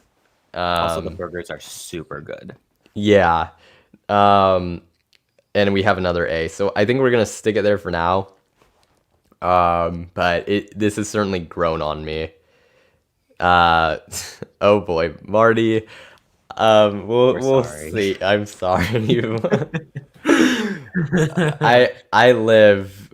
I'll get to it in a second. But the next one we have is one that probably no one on here has heard of. This is Zippy's Chippy. regional Hawaiian fast food or fast service chain. Jace, what do you say? Or actually, Um, explain what this is exactly. so Just a little basically, explanation. Zippy's is it's kind of like a hybrid of it has like quality restaurant food, but also like some of it you can get like a fast food version of it. Um, and so it has a huge variety of like foods to choose from. I personally like to get the classic cheeseburger and fries, but I also like to get a hamburger steak plate. It's they're both very good, and of course, there's like a lot on the menu. I would put Zippy's in A tier. I'd say the burgers are pretty good, fries are nice, but the hamburger steak is very good. What's the style? I mean, you say burgers, but what is the style of food they have outside of that, or is it just like burgers and stuff, basically? Hmm. Mixture of Hawaiian and American, I'd say. Okay. Yeah, so there you go. We'll put it in A tier because no one's gonna argue. Neither of us have had Mr. Beast Burger, or at least I haven't, so that's why I didn't make it. Have you had it, Jace? I have never had a Mr. Beast burger. All right. Next one we have is Krispy Kreme. I actually have really not gone here, so Jace. I would put Krispy Kreme in B tier. Very good quality donuts. All right, we'll see what the chat says. This one's also controversial. Oh yeah, Johnny Rockets. I forgot about that one, but I also have hardly been there. So Christian says A. We'll see what if anyone else in the chat responds. We already have too many in B's, so we might have to put this in A. I'm fine with it in A. Although A might be getting. All right, yeah, we're gonna put it in A. Yep. Okay. Cool. Next place we have is Chipotle. At its best, I think this is an S, but at its worst, this could honestly be like C or D. Boy. So, but it's pretty good. I am siding more towards A. I cannot put it in S because the quality control is just no. But maybe even B would honestly be fair, but I think I'm going with A here. And Jace, have you had Chipotle or no? I have never had Chipotle. Okay, so we got A, B, A. We're gonna stick it in A for now. Next place we have is, in my opinion, the most overrated fast food. It's still good. Fast food chain, In-N-Out. I have these all around me, so just saying. And so I've been here a decent amount. This is like a high B for me to a low A is what I'm gonna say. So yeah, Jace. I've only had In-N-Out once, and it was after I marched a 5.5 mile parade. So, I'd say I'm probably not the best person for this, but I'd say the burgers are good. It's like super simplistic. I'd say B, but I would be fine with it higher. Yeah, what I will say is the burgers are some of the better ones, like of all the ones on here, but like the fries are really bland in my opinion, like stupidly bland. I haven't had any of the drinks yet, which that might like a milkshake, which that could increase it, but I think we're gonna put it in B, which is probably gonna upset a lot of people who may I'm watch sorry, this Marty. later, but oh well. Next we have KFC. This is not my style of food, so I'm gonna say D straight up. Jace. Let's see. I like it. Kind of. I'd say B. I'd Okay. say I really like the popcorn chicken and wedges. It's a good combo. And yeah, overall, it's a decent restaurant. So we have B, and then I said D. Christian said D. I'm gonna see what if anyone else gets anything in here, but I think that's gonna go to a C, which that's the first one we've had. That's actually And now we have another B. So shoot, now. Well, actually, no, that evens out. So yeah, okay, we're gonna put it in C. We're just gonna go with that. Next, we have Carl's Jr. I used to like this place a lot, but honestly, this is or Hardy's also could work here. This is a C for me. I'm because my last few times I'm just not into it. Jace, you have not ever had either, correct? Nope. Chat, what do we say? Chat says never had it. Yeah, I mean that's weird. I mean I guess there's a ton of them around here, but I cannot give Carl's Jr. like I just can't. And I honestly think it's looking at this is kind of fair. So yeah. Next one we have is probably one that I've only ever done. This is the Habit. This is just basically burgers, fries, milkshakes, but the burgers are like really fresh, really high quality. I think there's like a step above In-N-Out and Five Guys. The only problem is the portions are tiny, so you always have to get a double. I have to get a double decker every time and that's not something I usually do with the other places. So that's the only problem. It is a little pricier also compared to the other places, but I can't give this an S, but I'm gonna go with A. It's like really good in my opinion. So, and I don't think anyone's ever been to one, so yeah, it's mostly a California thing. So, pretty good. Next we have Burger King. Jace, you want to go first with this? I would put Burger King in A tier. First of all, because wow. Oh wait, yeah, no, I remember, yeah, no. Because first of all, I think the food I get from Burger King is better than any of the B tiers. But also, I really like I really like a good old original chicken sandwich. And the fries are really good too. But yeah. I'm sorry to say this, but honestly, if I have to put one of these in F, it's Burger King. That's fair. So, another one kind of like actually Carl's Jr. at least liked at a point. I don't think I've ever loved Burger King. We have another F. So you said A. I mean, I guess we'll be nice and put it in D. For now, I'm sorry, but like, yeah, it's. Lost Coasters also says F, so D is probably the best. Yep. All right. Yeah, that's what I saw. Fries only redeeming quality. Actually, I do. I agree. Those were actually. I think those were actually solid. So, and then even like when I had it the few times as a kid, I had their I think nuggets, and I think those were okay, but their actual burgers are not my favorite. Yeah, next we have Dunkin'. I have not been, so you have to go with this, Chase. I've only been to Dunkin' once. Maybe I shouldn't have asked to put this on here because, I mean, although I did really enjoy the breakfast sandwich I had there, and donuts were good too. Honestly, B tier, but I don't know. Like, I guess this depends on the chat. I think. All right, we're getting B or C. I think we're gonna stick it in. We need more C is the problem. So yeah, I'm high C tier. We agree on the okay, yeah, we'll do that. I'm just like I don't want to overload B. Next one we have is McDonald's. This one right now. This one's really difficult for me because I actually like their breakfast stuff a good bit. I actually think their breakfast stuff is pretty good. I do not like their burgers one bit. Honestly, if we were going off burgers, it would probably be an F. But chicken nuggets are good. The breakfast is good, and it's super iconic. I think I gotta give it B. I mean, I think that's fair because it's like there's some things I really don't like, but they have some good stuff too. So I'm gonna go with B.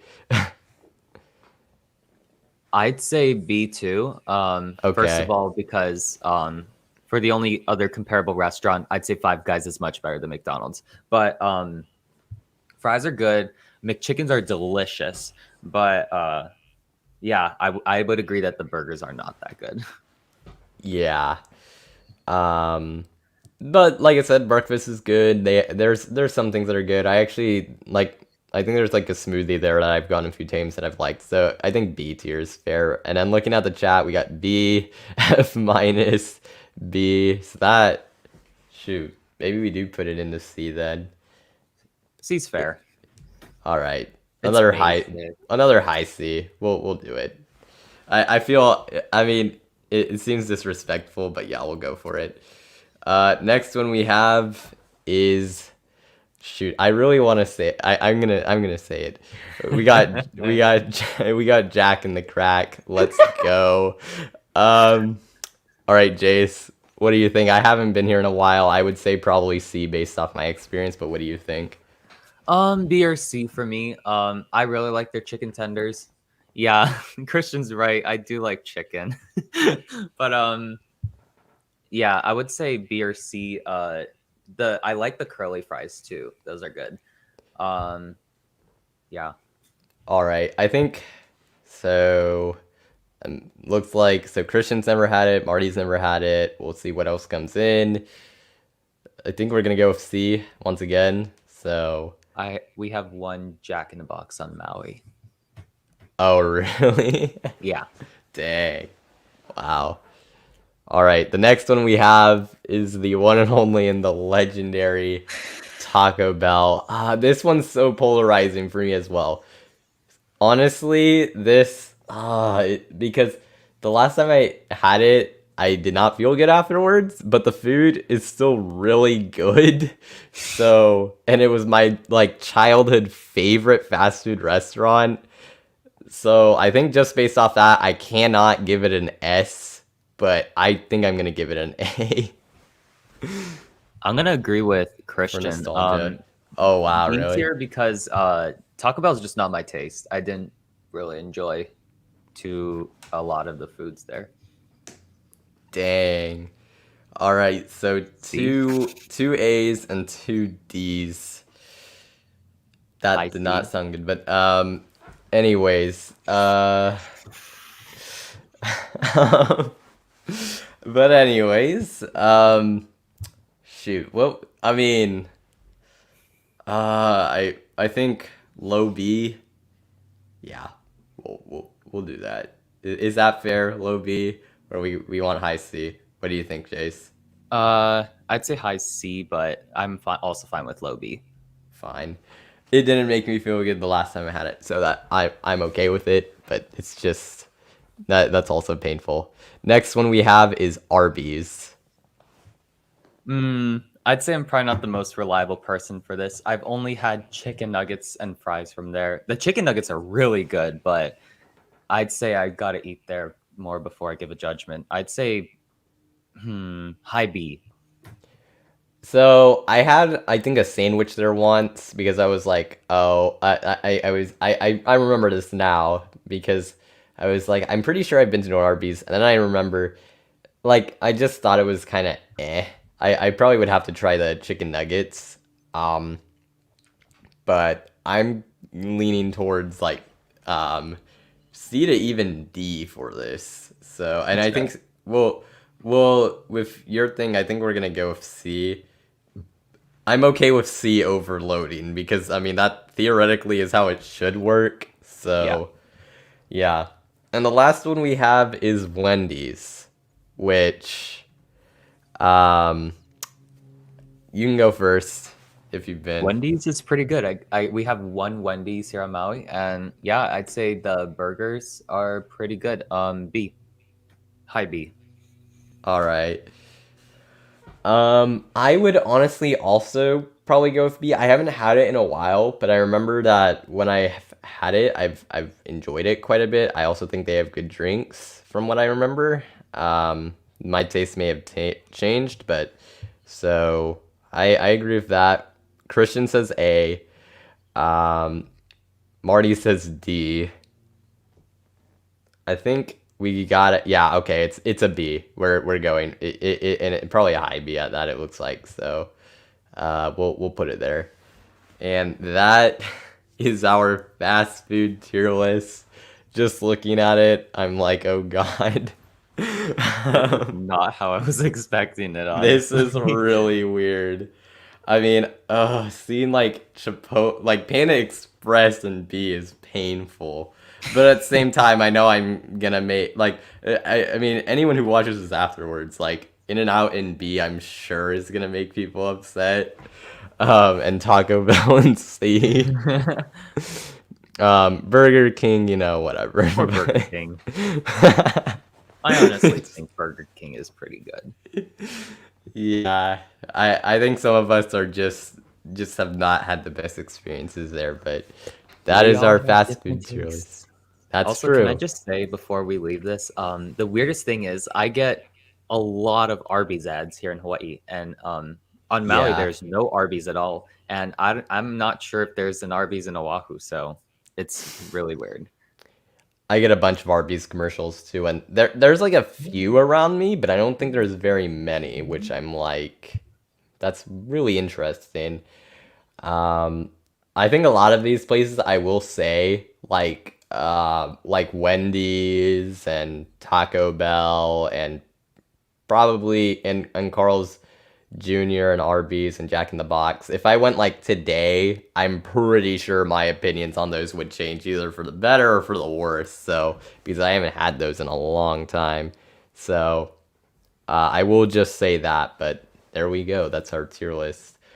Let us know if you enjoyed that, because I might be doing more of these, like not necessarily like coaster related tier lists, just to have one segment that's a little different.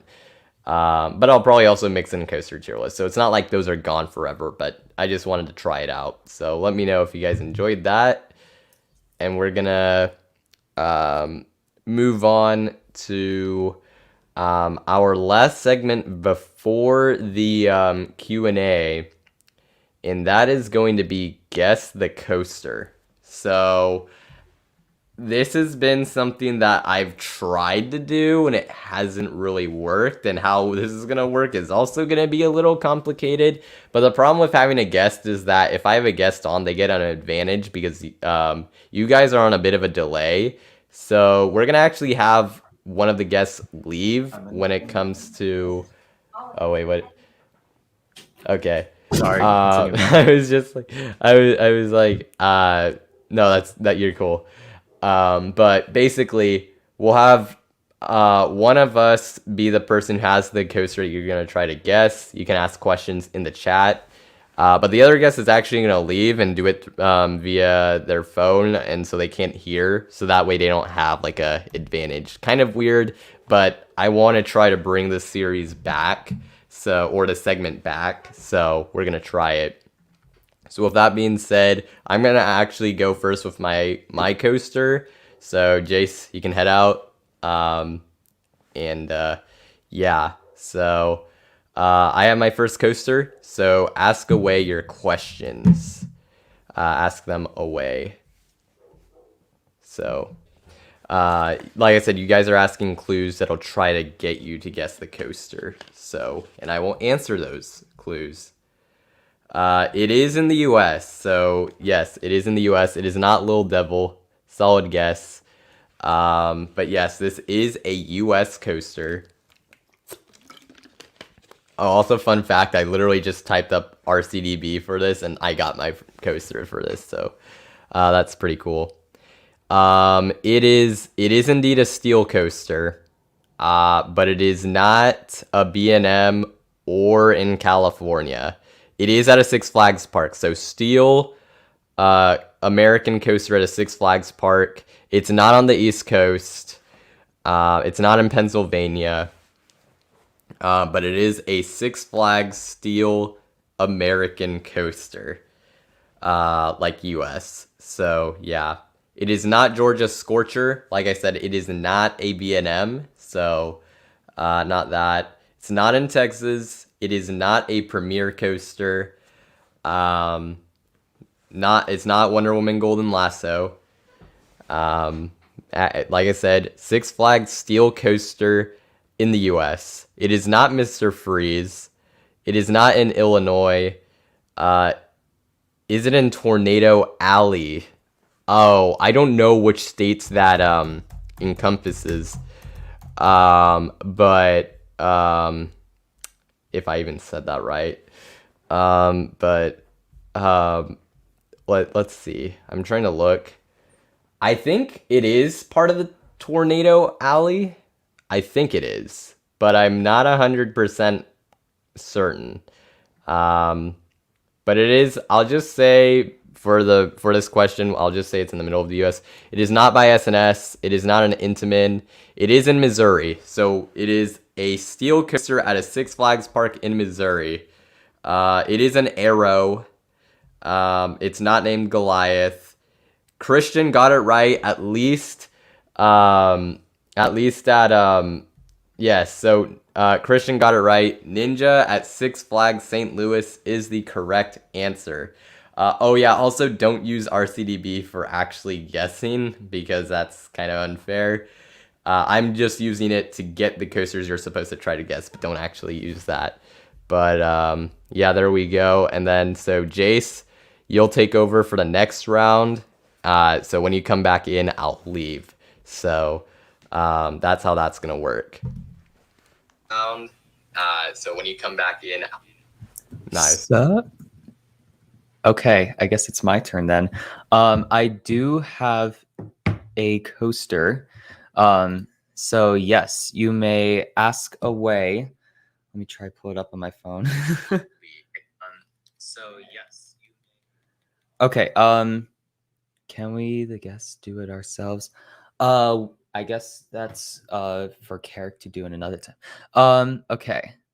So let's see. It is not Gudrix, and it's not in Europe. It is not in Asia, although that's kind of close. So far, it is not in America, though. It is not in Japan. I'd say one viewer on this stream is probably going to like this, or who's watching. It is in Australia. So, yeah. Shout out to us coasters. It is not Nefisgessen, so it is not Formula Rosa or Flying Aces. And it is not in the Middle East. So far, we got an Australian coaster. That's all. DC Rivals, no, it's not DC Rivals. It is not Superman. Let's see. So far, we only got Australian coaster. It is not Steel Taipan or Moto Coaster. We haven't established a park yet. It is not Abyss or Jet Rescue or Leviathan. So far, no one has mentioned the coaster. Is it in Luna Park? No, it is not in Luna Park. Let's see. So far, we got is Australian coaster. It is not at SeaWorld. It is not Tower of Terror 2, although getting closer. It is not at a SeaWorld park. Is it defunct? No, it is not defunct. So far we got a currently operating Australian coaster. It is not at Warner Brothers Movie World. Okay, found it. Carrick, I can't do it. Oz Coasters got it right. I guess it's not too surprising. It is Gold Coaster at Dream World. So I guess Carrick can come back now. Yeah. So congratulations, Oz Coasters. And yes, Carrick can come back when he is ready. Yay. All right, I'm back. Alrighty, so I'll take over this next one. Hold up, I need to actually get a coaster though. But congratulations, Oz Coasters, on doing it, on getting the coaster. Dang, well, just like that. Really good luck. All right, I have my next coaster now. Ask away. Man, I am getting really lucky today. Usually sometimes it takes a while for me to actually get something I want to do. But there we go. It is not Nessie. Oh, I just thought, can we the guests do this ourselves? Not for today. I'm just doing it this way. We're gonna do 8 rounds. This is round 3, so basically 4 rounds between the 2 of us. It is not in the U.S., so no one's really gotten anything. It's not Revenge of the Mummy in Singapore. It is in Asia, so we have an Asian coaster. That's what's been established. Asian coaster. Let's see what other questions come in. Not in Europe, like I said, Asian coaster. And we'll see what questions come in. Hopefully my thing isn't delayed because that would be unfortunate. For sure. Let's see. Okay, now everything just came in all at once, which is kind of what I was worried about. It is not at a Disney park. It is not an Intamin. It is in China, so we have established Chinese coaster. It is not Big Grizzly Mountain. It's not Tron. It is not Kawasemi. It's not in Japan. It's not B&M. It's not in Taiwan. It is an SNS. So a Chinese SNS coaster. So yeah, Chinese SNS coaster. And no, it is not at a Universal Park. So Chinese SNS coaster. It is not dive coaster. It is not wooden, and it does not have an air launch. It is not bullet coaster. Us coasters got it right again, at least for me first. Dynaconda is the correct answer.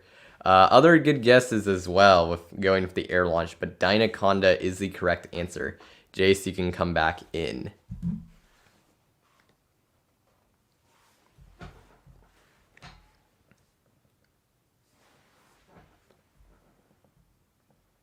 Alrighty, you good? The audio's... Oh, wait. Do I... Oh, yeah, right. The audio's off. Hold up. I need to...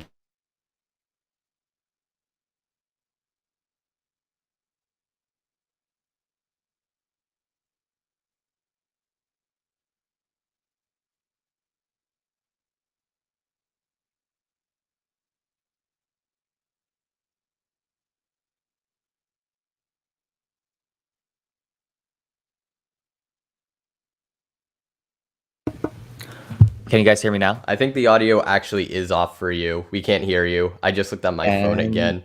Can you hear me now? Can you guys hear me now? Testing, testing. 1, 2, 3. Yeah, we can hear you now. Okay, now I'm gonna leave. All right. All right. I do have my coaster, so you guys can ask away. Let's see. It is let me check. No, it is not in the US. Yes, it is in Europe. So far we got European coaster. Let's see. It is not in Africa. So far we got European coaster. It is not Carnan. Good guess. Let's see. Germany. Yes, it is in Germany. And it is not at a Disney park. So far we got German coaster. It is not Terran. I guess that was probably the one people were thinking. It is not G-Force either, and it is not Fly. So far we got German coaster. It is not Black Mamba or Blue Fire. Inversions, yes, it does have inversions. So it's not I guess Hyperion technically has one, but no, it is not Hyperion. Intamin, it is not an Intamin. So far we got German, not Intamin coaster. Yes, it is a B&M. So we got German B&M coaster. It is not Dynamite, and it is not Fly, and it is not wooden. Although I wonder what a B&M Woody would be like. It is not Crake.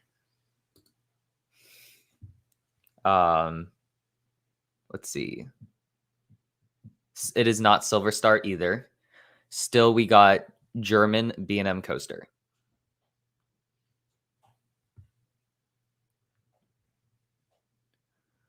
Oh gosh, maybe the chat's gonna do the same thing like it did with Carrick and like come late. I don't know. Yeah, what is this? Oh, Coaster Hour got it. It is Flug der Dämonen at Heidi Park in Germany, the B&M Wing coaster. So yeah, Carrick can come back now. Yeah, so congratulations to him. All right, I'm back. Okay. Alrighty, so let me get the next coaster. This will be round 5, I think, so over halfway. I'm actually surprised I got one. I'm not going with that. That's too generic. Let's see. now my good luck has turned on me because now it's taking me forever to get one. Let's see. I'm not even getting ones that are even remotely recognizable right now. So hold off on the questions. I'm still trying to get one. Alright, I got one. Alright, cool. Alright, let's see the questions. Is it in South America? No. Europe? No. It is not in the US. It is not steel eel. Let's see. Flying dinosaur, it's not. Oh wait, that's first ever conversation, but it's not flying dinosaur. Let's see. It is in Asia, so we have established that it is an Asian coaster. Let's see what else comes in. Asian coaster. Mirabilandia, no. It's not at a Disney park. Maybe eventually, right? It is not Big Boom. Like I think all we have established is Asian Park. It is not in Japan. Now everything just came in at once. It is not an Intamin. It's not a B&M, and it is not in China. So Asian coaster is, I think, literally the only thing we have established still. It's not Pyrenees. Like I said, it's not in Japan. It's not wooden. So let's see. It is not in Taiwan. It's not in Vietnam. It's not Gravity Max. It's not in the Middle East. It's not a Vekoma. No, it's not Falcon's Flight. That I don't even think that's listed on RCDB, so wouldn't be on here. Like I said, it's an Asian coaster, and I think that's all we've established. I guess Asian steel coaster. It's not in India. It's not in Malaysia. No, it's not. Why is the name of that coaster escaping me? It's not that one. It's not in Singapore. It's not T-Express. It's not in Turkey. It's not in Kazakhstan, which I probably totally butchered. It's not Battlestar Galactica. Man, this one is actually, I guess, going to be difficult. No one's gotten the country yet. It is not an obscure manufacturer, but it is in South Korea. So, it is in South Korea. Yeah. So, let's see. It is not a Giga Coaster. But we've established it is in South Korea. So, we have a South Korean coaster. Though, that's about it. Jace got it, at least for me first. Eagles Fortress, or Eagle Fortress, and Stamford Bridge right at the same time. So both of you, I would say, because it might be different, got it, I would say. So good job. Jace, you can come back in now. So yeah. Wow, we got it back to back. That's crazy. All right. Alrighty, I'm gonna leave. Okay, so I do have my next coaster, so you guys can go ahead with your guesses. And yeah, we'll see what gets popped up. Hopefully everyone can hear me this time. I believe I have everything working good. Okay, yes, it is in the US. So far we got, is it Gadgets Go coaster? No.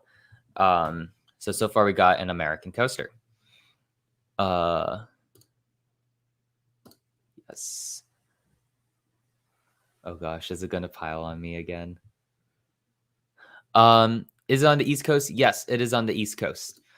Is it a B&M? No, it is not a B&M. Is it Prowler? No. El Toro? No. Six Flags? No. So far we got an East Coast coaster. Let's see. Yeah, I guess YouTube just wants to pile it on me. Is it Excalibur? No. Is it an Intamin? No. So it's not I-305. Luna Park. Should I consider it Luna Park? I guess that's a kind of a big giveaway. So I guess I can say it's related to Luna Park but I don't know if it's technically Luna Park. So no, it is not in Florida. Is it Monster? No. Not Fury 325. Not Jersey Devil. Yes, it is a Vekoma coaster. I guess that kind of gives it away. So first person to get it, I guess. So it's not Cyclone, and it is not Rolling Thunder, and it is not Thunderbolt. But so far we got a Vekoma coaster. Imperial Coaster got it. It is Phoenix at Dino's Wonder Wheel amusement park, followed closely by Carrick. So yeah, Carrick can come back now. Yeah, good job, Imperial Coaster. I guess when I gave it away, that was related to Luna Park, and it's at, and it's a Vekoma. I guess that gave it away. All right, this is the last round for both of us, so I'll go one more time and you'll go one more time, Jace. That's how it's gonna work. And I do have my coaster ready, so Jace, you can head out. But yeah, start asking your questions now. I do have my coaster ready, so ask away. I really don't like how YouTube does it where it just piles. It makes it so frustrating. The coaster is not in the US. Surprising how many of these are not in the US. It's really interesting. It's not El Toro. Good guess. It's not in Europe. It is not a wooden coaster. It's not in Asia. It's not in Australia.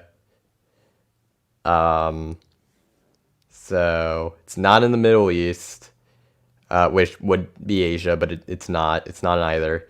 It's not Flying Aces. It's not Africa. It's not in Africa.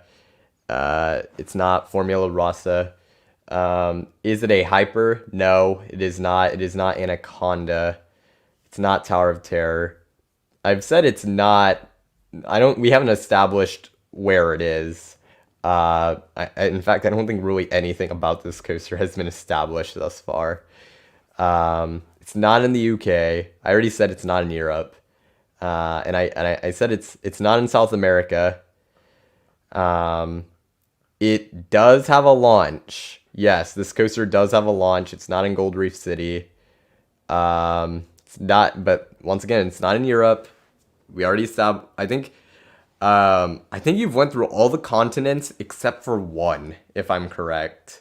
It is not a kitty cred. It does have a launch, like I said. So we established that it has a launch. And I've already said it's not in Asia. It's not in Australia.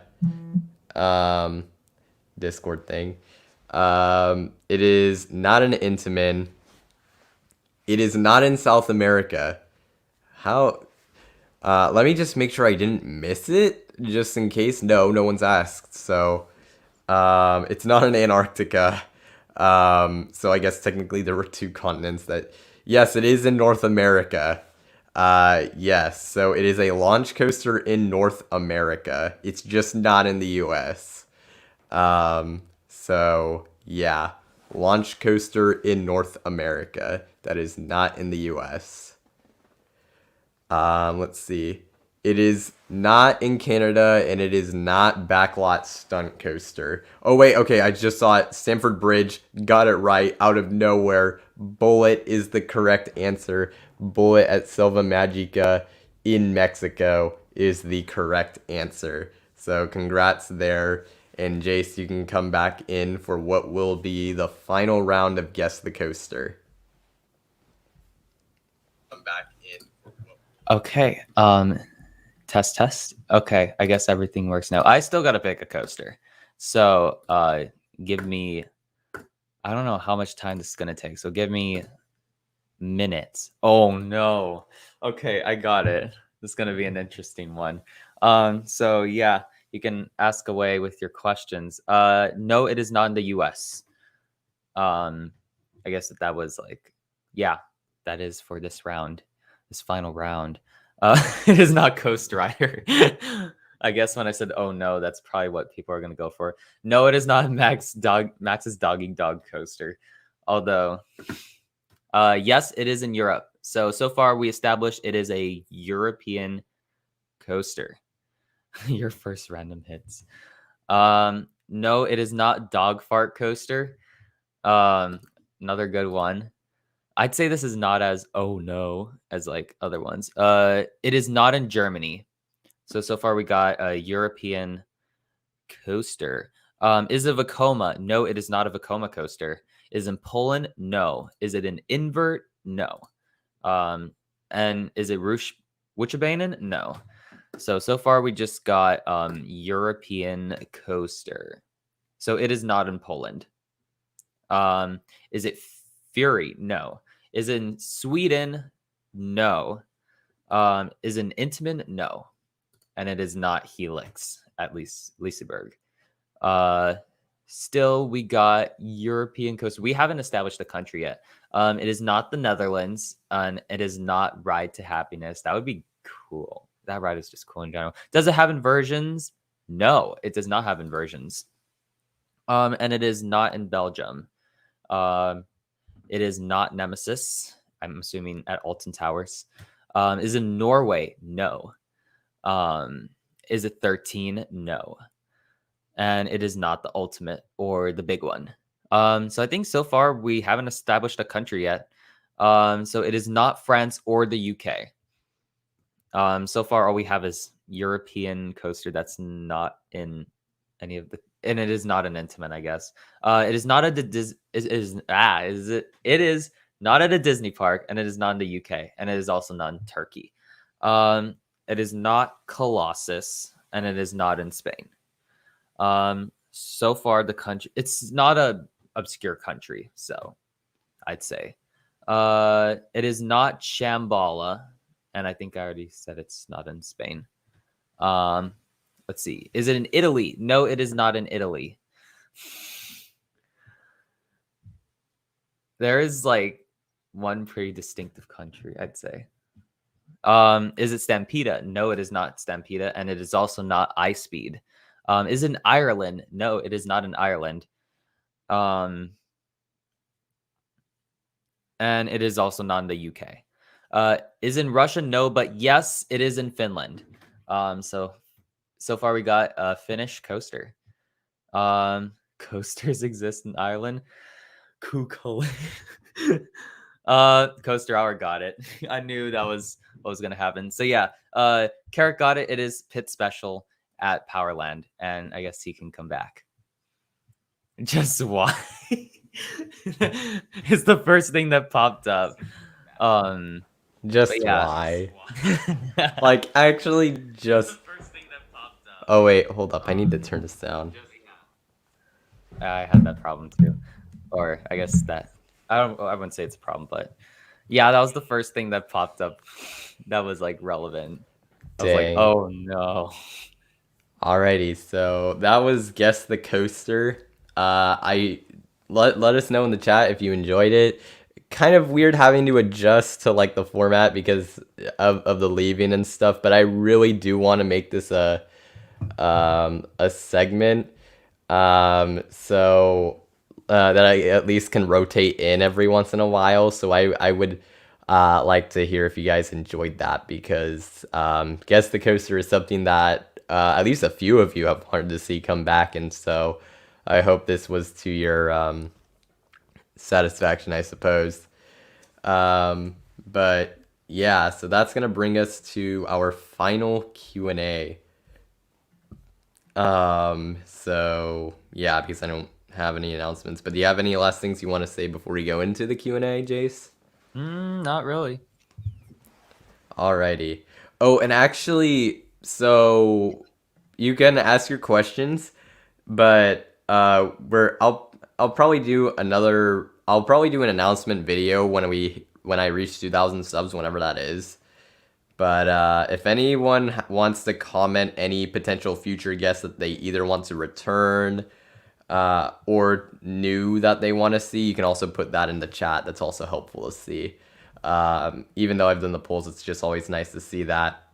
So yeah, and don't suggest yourself. Yeah, I at this time I'm not taking self requests. So yeah, alrighty. So nothing's coming in. I don't know if that's okay. Yep, it's just, I think it's this thing like doing its thing where it just loads up afterwards. Yeah, I'm probably not going to address the specific guests just because, but I just like to see them. But there's certainly a lot of good options. I'll just say that much. So certainly plenty of good options. So we'll see what happens. But like I said, final Q&A. Ask any questions you got. Roller Coaster Alrighty. David and JB Throws are some good suggestions. Yeah.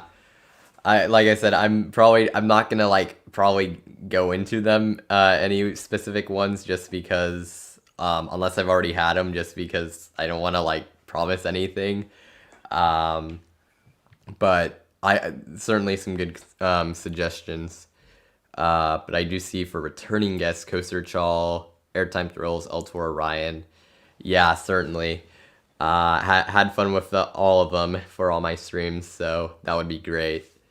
But yeah, you guys can ask any questions you have as well, along with the suggestions. And we made pretty good time on this. Like, I like to get below 3 hours, and it looks like we're going to do that with ease. So that's pretty good. Alrighty. So I don't see any questions coming in. I'm having to do this through StreamYard because for some reason my YouTube live chat thing died randomly. So the problem is that kind of is problematic. So yeah. Although now I still have it live on my phone. So I see Sanford Bridge asked a question that hasn't come up yet. Now it just did. What's your guess at a top 3 in Canada, Jace? Okay. Number 1, Leviathan. Number 2, Coaster at Peony Playland. Number 3, closely followed by Behemoth. Although that probably would change.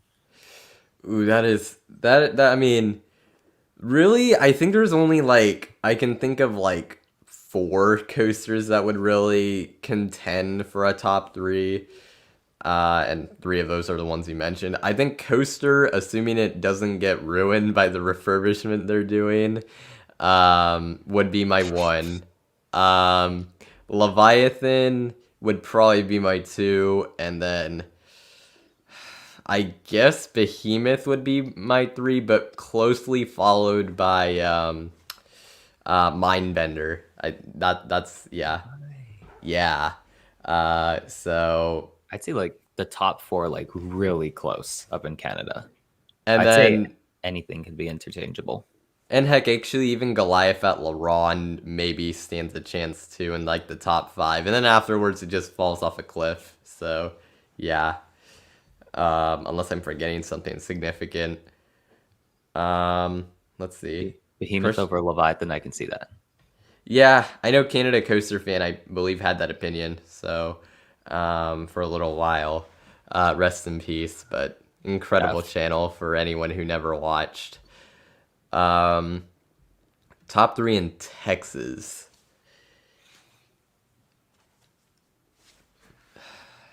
I think I got it. You can go first then. Oh, actually, it's actually hard now that I think about it. I think my 1 is honestly gonna actually be Boardwalk Bullet. I think that might actually be my 1. It's my most anticipated. I don't know if it'll actually end up being my number 1 in the state, but that's my most anticipated. I think Iron Rattler probably 2. Yeah, I think so. And then I'm probably gonna have to go with Wonder Woman for 3. I think that would be how it shapes out, but I certainly think that New Texas Giant, obviously, and then Prairie Screamer potentially could get into the mix. So yeah. My list is the same as yours, except I switched the top 2. Basically because I don't know how Boardwalk Bullet is, or like how it would be when if I ever get to ride it. So, Iron Rattler number 1, Boardwalk Bullet number 2, and WWGLC number 3. Oh, I forgot to mention, Steel Eel could also potentially like kind of be in that like mix because I love me some Morgan. So yeah, you were in the best of the best. Yep. Have either of us ever been stung by a bee on a coaster? I'm surprised it took this long for the question, but I mean, we've both been on a lot. No, I didn't get stung by a bee at Knott's, so I'm still don't have that claim, and Jace, you have not. Shout out to Sean Flaherty for Yeah. being the only guest so far to have been stung by a bee on a I have a coaster. I have a clip of that for anyone who wants to watch. I uploaded the little clip where he explains it. Shameless plug for that video, but there you go. Next park that we plan to visit. Ooh. I have no plans, I'll be honest, because like I don't know if I'll get to a park I'll probably go to maybe one park before college starts. But I'm not sure right now. Plans are up in the air. Chances are very likely it ends up being Magic Mountain, but that's not anything new for me. Sounds like it's overdue. If it's a new park, like, and I mean a legitimate new park, not just some random credit stop place in like Los Angeles, like Adventure City, or when they get Max's Doggy Dog coaster, that place. Probably it would probably be a park in Florida or Texas, but I don't know which one it would be. Top 5 in Ohio. Funny thing is, I think my current one wouldn't change that much, even with Kings Island in the mix. Are you gonna go first then? I'll go first because at least I have an idea, right? So, Steel Vengeance 1, Top Thrill Dragster 2, Maverick 3. That is my top 3 at Cedar Point. I'm actually gonna go with Orion as the 4, which we'll see if that happens. I've not ridden Orion. And then 5, ooh, that's actually tough. I think it's between Millie and Mystic Timbers. I think, honestly, I'm gonna stick with Millie. I think I will, actually. So, yeah. All right. So, my top 5 is probably, or this is a prediction because I haven't been to Ohio in my life. So, Yeah. number 1, Steve. Number 2, Maverick. 3, I'm gonna go with Millie. I think that's it looks very fun. 4, TTD, and 5, Orion. All right. It would have been funny if I just gave my current Cedar Point top 5 and like completely ousted Kings Island. I don't know that I'll like Raptor over the rest of over Kings Island's entire lineup, but we'll see. Oh really? Canada Coaster Fan posted a video yesterday, but immediately deleted it. You think? Really? I certainly did not see that, but I was busy yesterday, so I could have totally missed the notification. That's too bad if that is true, though. Let's see. What's a manufacturer you're eager to ride a coaster from that we haven't RMC. yet, I suppose? Okay, so for you, RMC, easy No pick. question. Okay, I think I'm gonna have to go with honestly, yeah, SNS. I have ridden their drop towers, but I have yet to ride one of their coasters. Gravity Group is a close second, though. So, but yeah, I'd have to go with SNS. I really want to ride an RMC so bad. Dang, and then I'm over here with my 5. So, dang. Do we want to ride a PAX coaster? Absolutely. I would love to ride a PAX coaster. Like, I'm not being ironic. I actually would love to ride Wild Train at Fantasiana and Cobra. Those look really cool. I do want to ride those too. There was the goat of them all, Jungle Storm, but that one died, so that's unfortunate. That one would have been like, that one was pretty high on my bucket list, but now it's dead, so too bad. Let's see.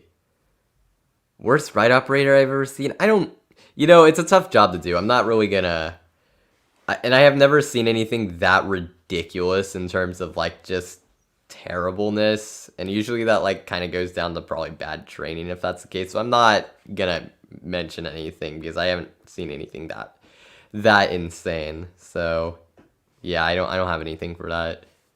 I don't think I've seen a really bad ride up either. Yeah. I mean, I'm not gonna go into that because, like, I mean, you're doing that all day and everything. Yes, sometimes you have breaks, but it's a difficult job, it seems like. But I've Uh, also never but seen yeah. like a distinctively like good operator either yet.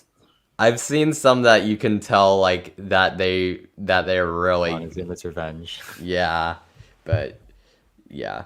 Um, not to say I've ever had like really slow dispatches. I certainly have had that experience, but nothing like I said too crazy. Um, oh, Zach from Theme Park Guide Productions, nice to see you here. Welcome to the stream. And then Sanford Bridge asks about X Coaster at Magic Springs, the Mauer Skyloop. I mean, I don't. Skyloops look pretty fun. It looks fun, but like, I don't know. I'm not that excited for it. Fun fact, it's one of the few coasters that ever got stuck upside down. I know that because my Ken coasters get stuck upside down videos like blew up. Yeah, biggest video on your channel, right? Yeah. By far. By far, yes. The nearest is like not even close. Wow. So there you go. But yeah, let's see. Angriest Karen moment at any park. I don't really have one that's too significant. Me neither. I mean, the ones that I can think of off the top of my head was some. I mean, this is understandable, but one time I went to Knott's, I had Fast Lane. You get some pretty interesting looks when you have that.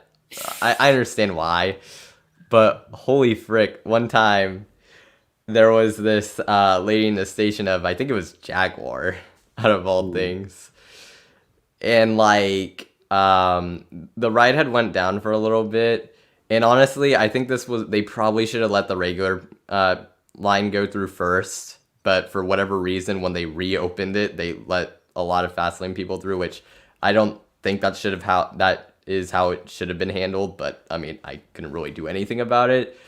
But like she was like yelling at the write-offs and giving us dirty looks, and she was like there with like her little daughter witnessing this, and uh, very rude. I'll just say that much. But like I said, I understand why they were frustrated. That's like the closest thing I've had. They were yelling at the write-offs, but they didn't like cuss them out, so it wasn't that insane or anything like that. Banshee or Afterburn? Afterburn. Ooh.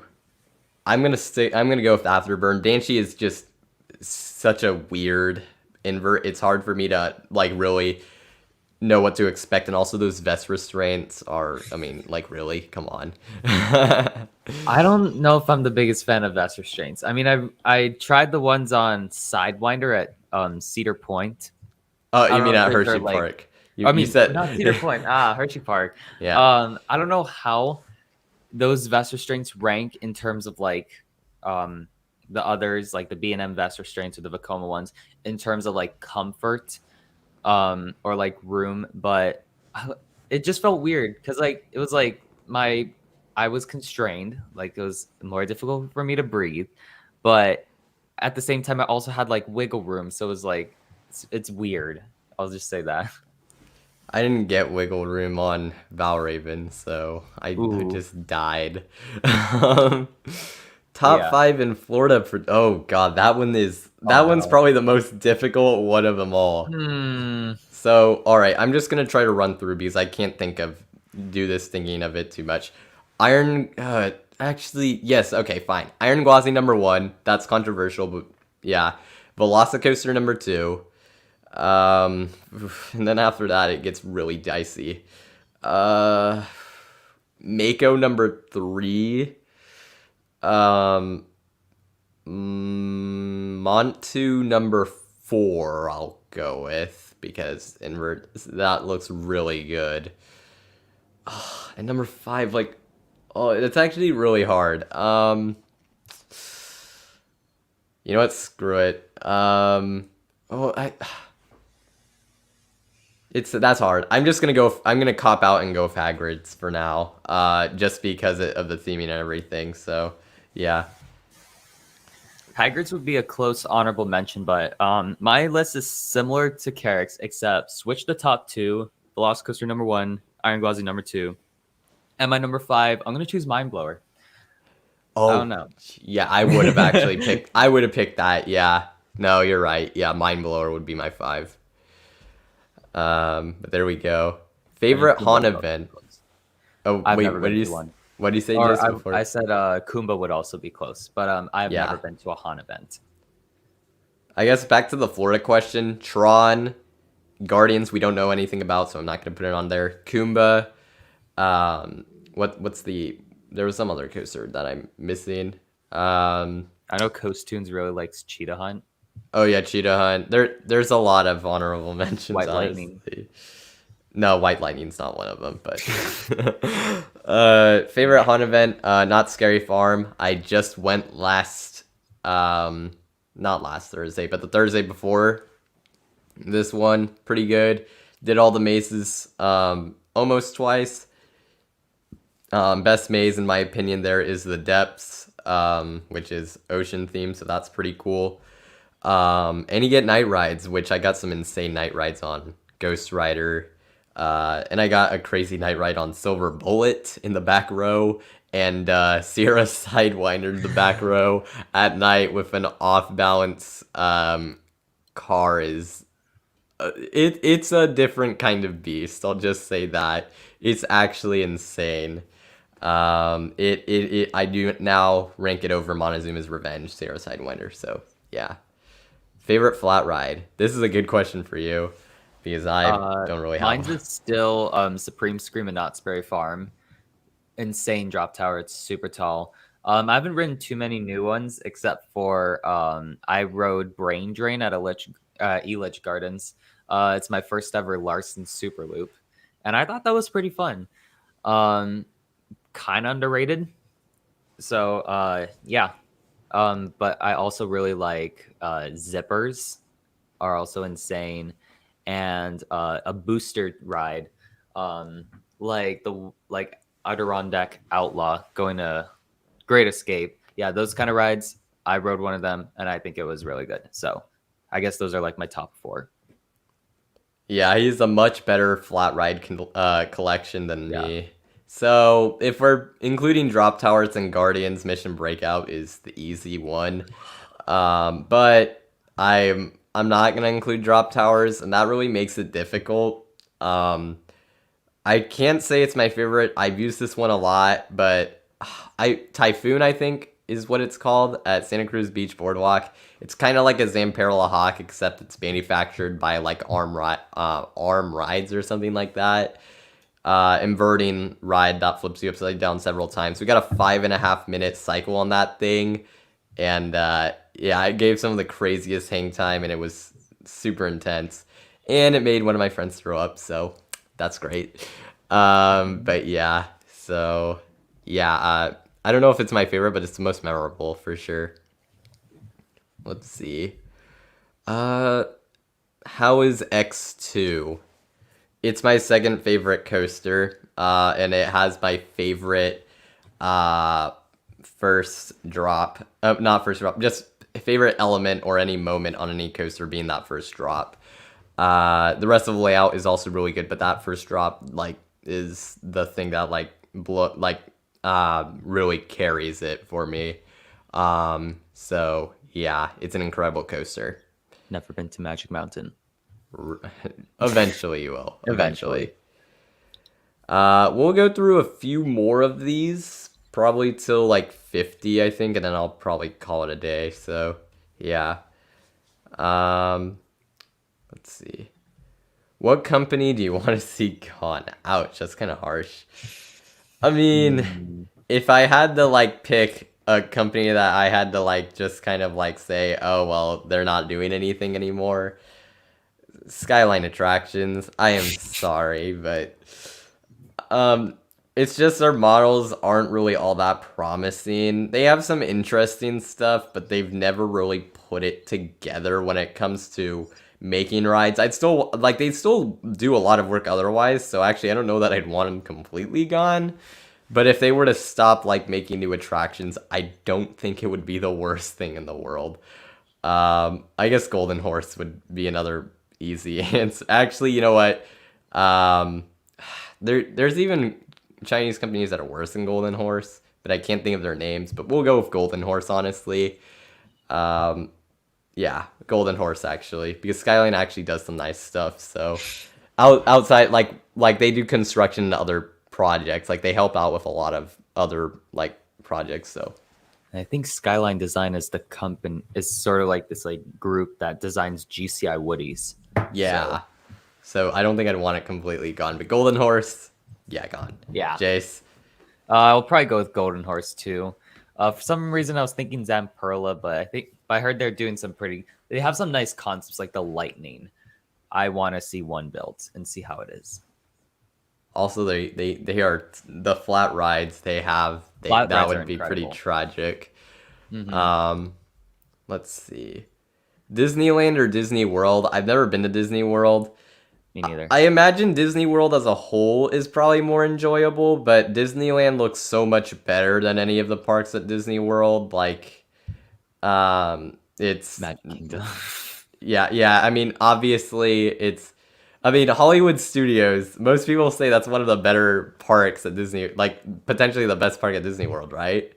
But I mean, they have Galaxy's Edge, which Disneyland has. And like outside of that, they have Tower of Terror, which I guess you have California Adventure, but like their ride collection is tiny. And so I just am like, no, I think Disneyland has the better park in Disneyland, but overall Disney World's probably better. Yeah, JC, have any thoughts? I would probably go with Disneyland too.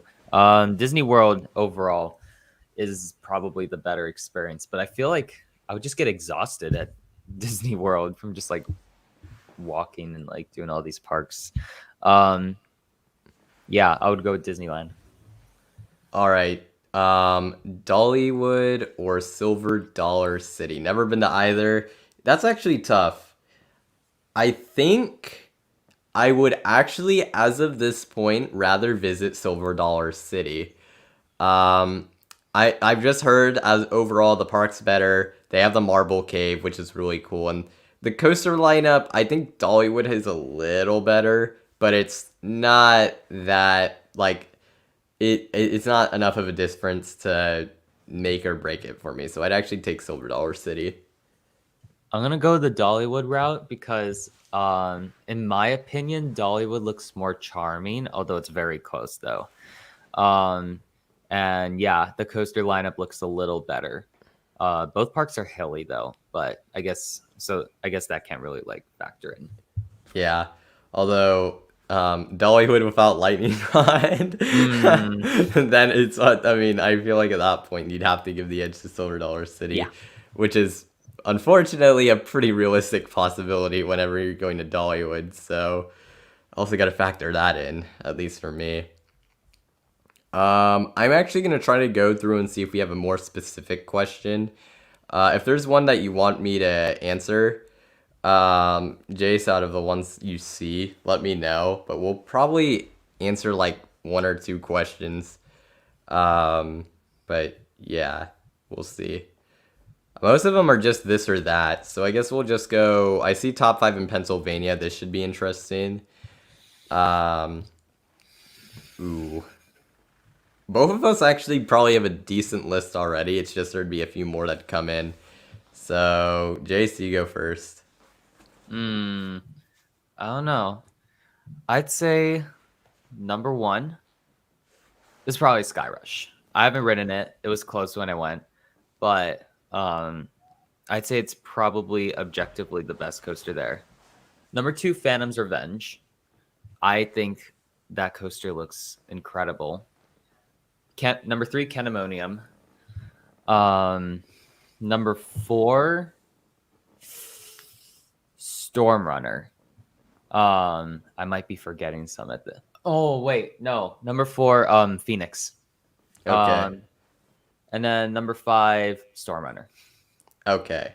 So mine, number one, Sky Rush. Number two, Phantom's Revenge. Number three. Ooh, that is honestly really difficult. Um, I could see Phoenix being better than Candy. I don't. I'm actually gonna. Oh boy. I'm gonna do it. All right. I'm gonna actually go with Storm Runner at number three. Yeah, I think I'm gonna go with that. Um, Number four, I'm probably gonna go with Phoenix. Yeah, okay. Yeah, I'll go Phoenix. And number five, I'm gonna pick Steel Curtain. So Candemonium does not make mine. So it would probably be like six or yeah, somewhere around there. So Now yeah. that I thought about it more, Candemonium, like it's my first and only hyper. Um, so it's like the most fun I've ever had on a coaster. Like if you want a coaster for just pure fun, Candemonium is one of the best for that. Yeah, I don't know. I'm looking more and more at B&M Hypers. I'm like, I don't really know if these are really my kind of rides, so that's kind of what it comes down to. But I They're haven't ridden definitely one, my type of ride, so honestly. we'll see. We'll see what happens. Um, I saw top five favorite coaster YouTubers. I don't think I could rank them. That'd be so Mm, difficult. that would take a Um, while. yeah. So I'm not gonna. Yeah, good question, but I think we'll end it off on this one. Any coaster models you'd want to see more of, RMC excluded. Okay, so no RMC models, but and I guess more of, so one that already like is out there basically. So no Axis either, because that would be like a cop out. Um, I have one already. you go for it because I'm Mock Hypers. yeah, that's DC Rivals looks incredible. And I'd say it's the perfect balance because like without Mock, the hyper coaster market is very like polarized. You got B&M, which is like pure fun, floater airtime. And then you got Intamin, which is like super intense. Mock, in my opinion, looks like the perfect balance between those two manufacturers. And that's why I think more should be built. I think I'm gonna stick with Mach, but not in the hyper route. I think I'm gonna go with the extreme spinners. You Oh see what no. happened with like Ride to Happiness looks like honestly one of this is I think maybe a newer opinion of mine, but I mean I haven't ridden it of course, but just based off looking at it, I think it honestly looks like one of the best coasters like in the entire world. I would agree, yeah. So I want to see more of them because that model, like Time Traveler looks good and everything, but Ride to Happiness really showed what that thing can do. And I what would that say thing can do is insane. I would say the extreme Um, spinner would be another one for me. and then SNS 4D. I guess that would be my number one pick, but like the real 4D, but I don't think that's really realistic. We're gonna see more extreme spinners, I'm like almost certain though, so um, and I think we are actually going to get one mock hyper at a Chinese park. I forget what it's called, but they have it in their concept art, and it is, I believe, being built. I don't know if it'll be a new Good. layout, but um, yeah, so that should be something for sure. But yeah, so I think that's going to wrap it up. Sorry if we didn't answer your questions. There were quite a bit of them, but I think we got through most of them, so that'll be that. And Jace, do you have any last things you want to say before we head out? Not really, except for that. Thank you, Carrick, for hosting me again. It was definitely a fun stream. I really liked the coaster draft. So, yeah, great stream. Alrighty. And then that'll pretty much wrap it up. Thank you once again, Jace, for coming on with me. I guess just some final things I'll announce here toward the end. Like I said, 2,000 subs. I actually want to do something pretty cool for my uh for an announcement and something. So the faster you guys get me there, the faster that'll become a reality. So I'll say that we're like 30ish away, and Check then that button, that uh subscribe button. yeah, exactly, and then uh I did I think I did say this already, but yeah, once again, huge thanks to Jace for doing this again. It's always a lot of fun doing this. And so with that being said, oh, and also, right, one last thing. I think there should be a Coaster Time stream coming in the next 2 to 3 weeks with a highly anticipated guest. Depends on the timing of it, but hopefully that happens. So potentially look forward to that. But with that being said, thank you all for watching, and I'll see you all next time here on Coaster Time. Coaster Time on Coaster Hour. There we go.